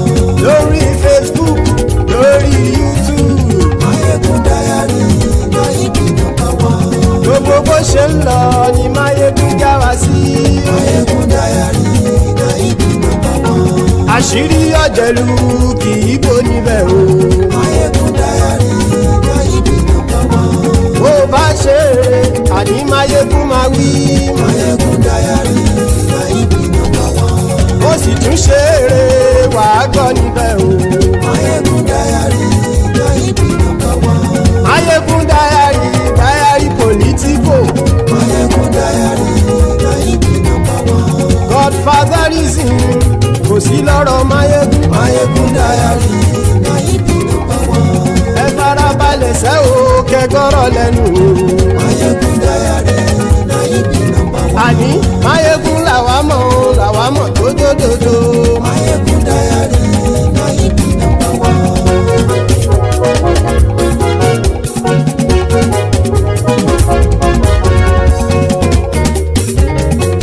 Àní ẹ̀sùn ràkì. Maiyegun ti dé. Maiyegun ti dé. Ọ̀jẹ̀lú ẹ̀sùn ràkì. Maiyegun ti dé. Àní ẹ̀sùn ràkì. Maiyegun ti dé. Lórí Facebook. Maiyegun ti dé.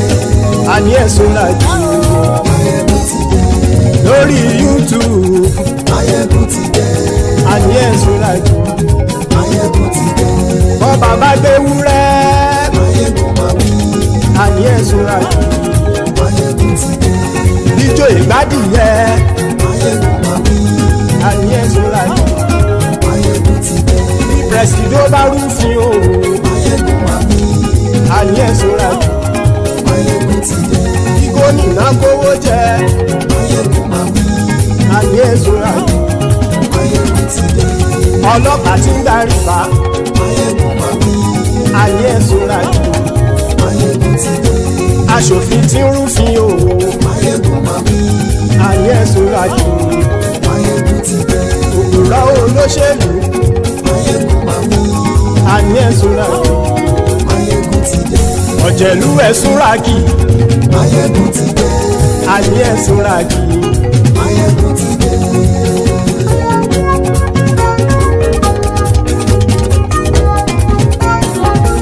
Maiyegun ti dé. Gbogbo ọ̀jẹ̀lú ẹ̀sùn ràkì. Maiyegun ti dé. Gbogbo ọ̀jẹ̀lú ẹ̀sùn ràkì. Ṣùgbọ́n ní bá ti ṣe èyí tó yẹ kí wọ́n ṣe, ọmọ bá dèrò ní fi wọ́n níran o. Maiyegun ti dé. Gbogbo ọ̀jẹ̀lú ẹ̀sùn ràkì. Maiyegun ti dé. Gbogbo ọ̀jẹ̀lú ẹ̀sùn ràkì. Ṣùgbọ́n ní bá ti ṣe èyí tó yẹ kí wọ́n ṣe, ọmọ bá dèrò ní fi wọ́n níran. Wọ́n fowó bẹ́ẹ̀ o. Maiyegun ó sọ pé wọ́n ò fẹ́ bẹ̀. Wọ́n fowó bẹ́ẹ̀. Maiyegun ó sọ pé wọ́n ò fẹ́ bẹ̀. Oníkan ṣáàtì ṣe èyí tó yẹ kí wọ́n ṣe fáwọn ará ìlú tó gbé wọn débẹ̀ o. Maiyegun ti dé. Gbogbo ọ̀jẹ̀lú ẹ̀sùn ràkì. Maiyegun ti dé. Gbogbo ọ̀jẹ̀lú ẹ̀sùn ràkì. Ṣùgbọ́n ní bá ti ṣe yìí tó yẹ kí wọ́n ṣe, ọmọ bá dẹ́rọ̀ ò ní fi wọ́n níran. Kì máa yí ṣe eré, ọ̀rọ̀ yìí kì í ṣe ẹ̀fẹ̀. Kì máa yí ṣe eré, ọ̀rọ̀ yìí kì í ṣe ẹ̀fẹ̀. Ẹni bá ti lè lẹ́bọ̀ lẹ́rù o, ọmọ bá dèrò kàṣà ìtú wọn síta. Maiyegun ti dé.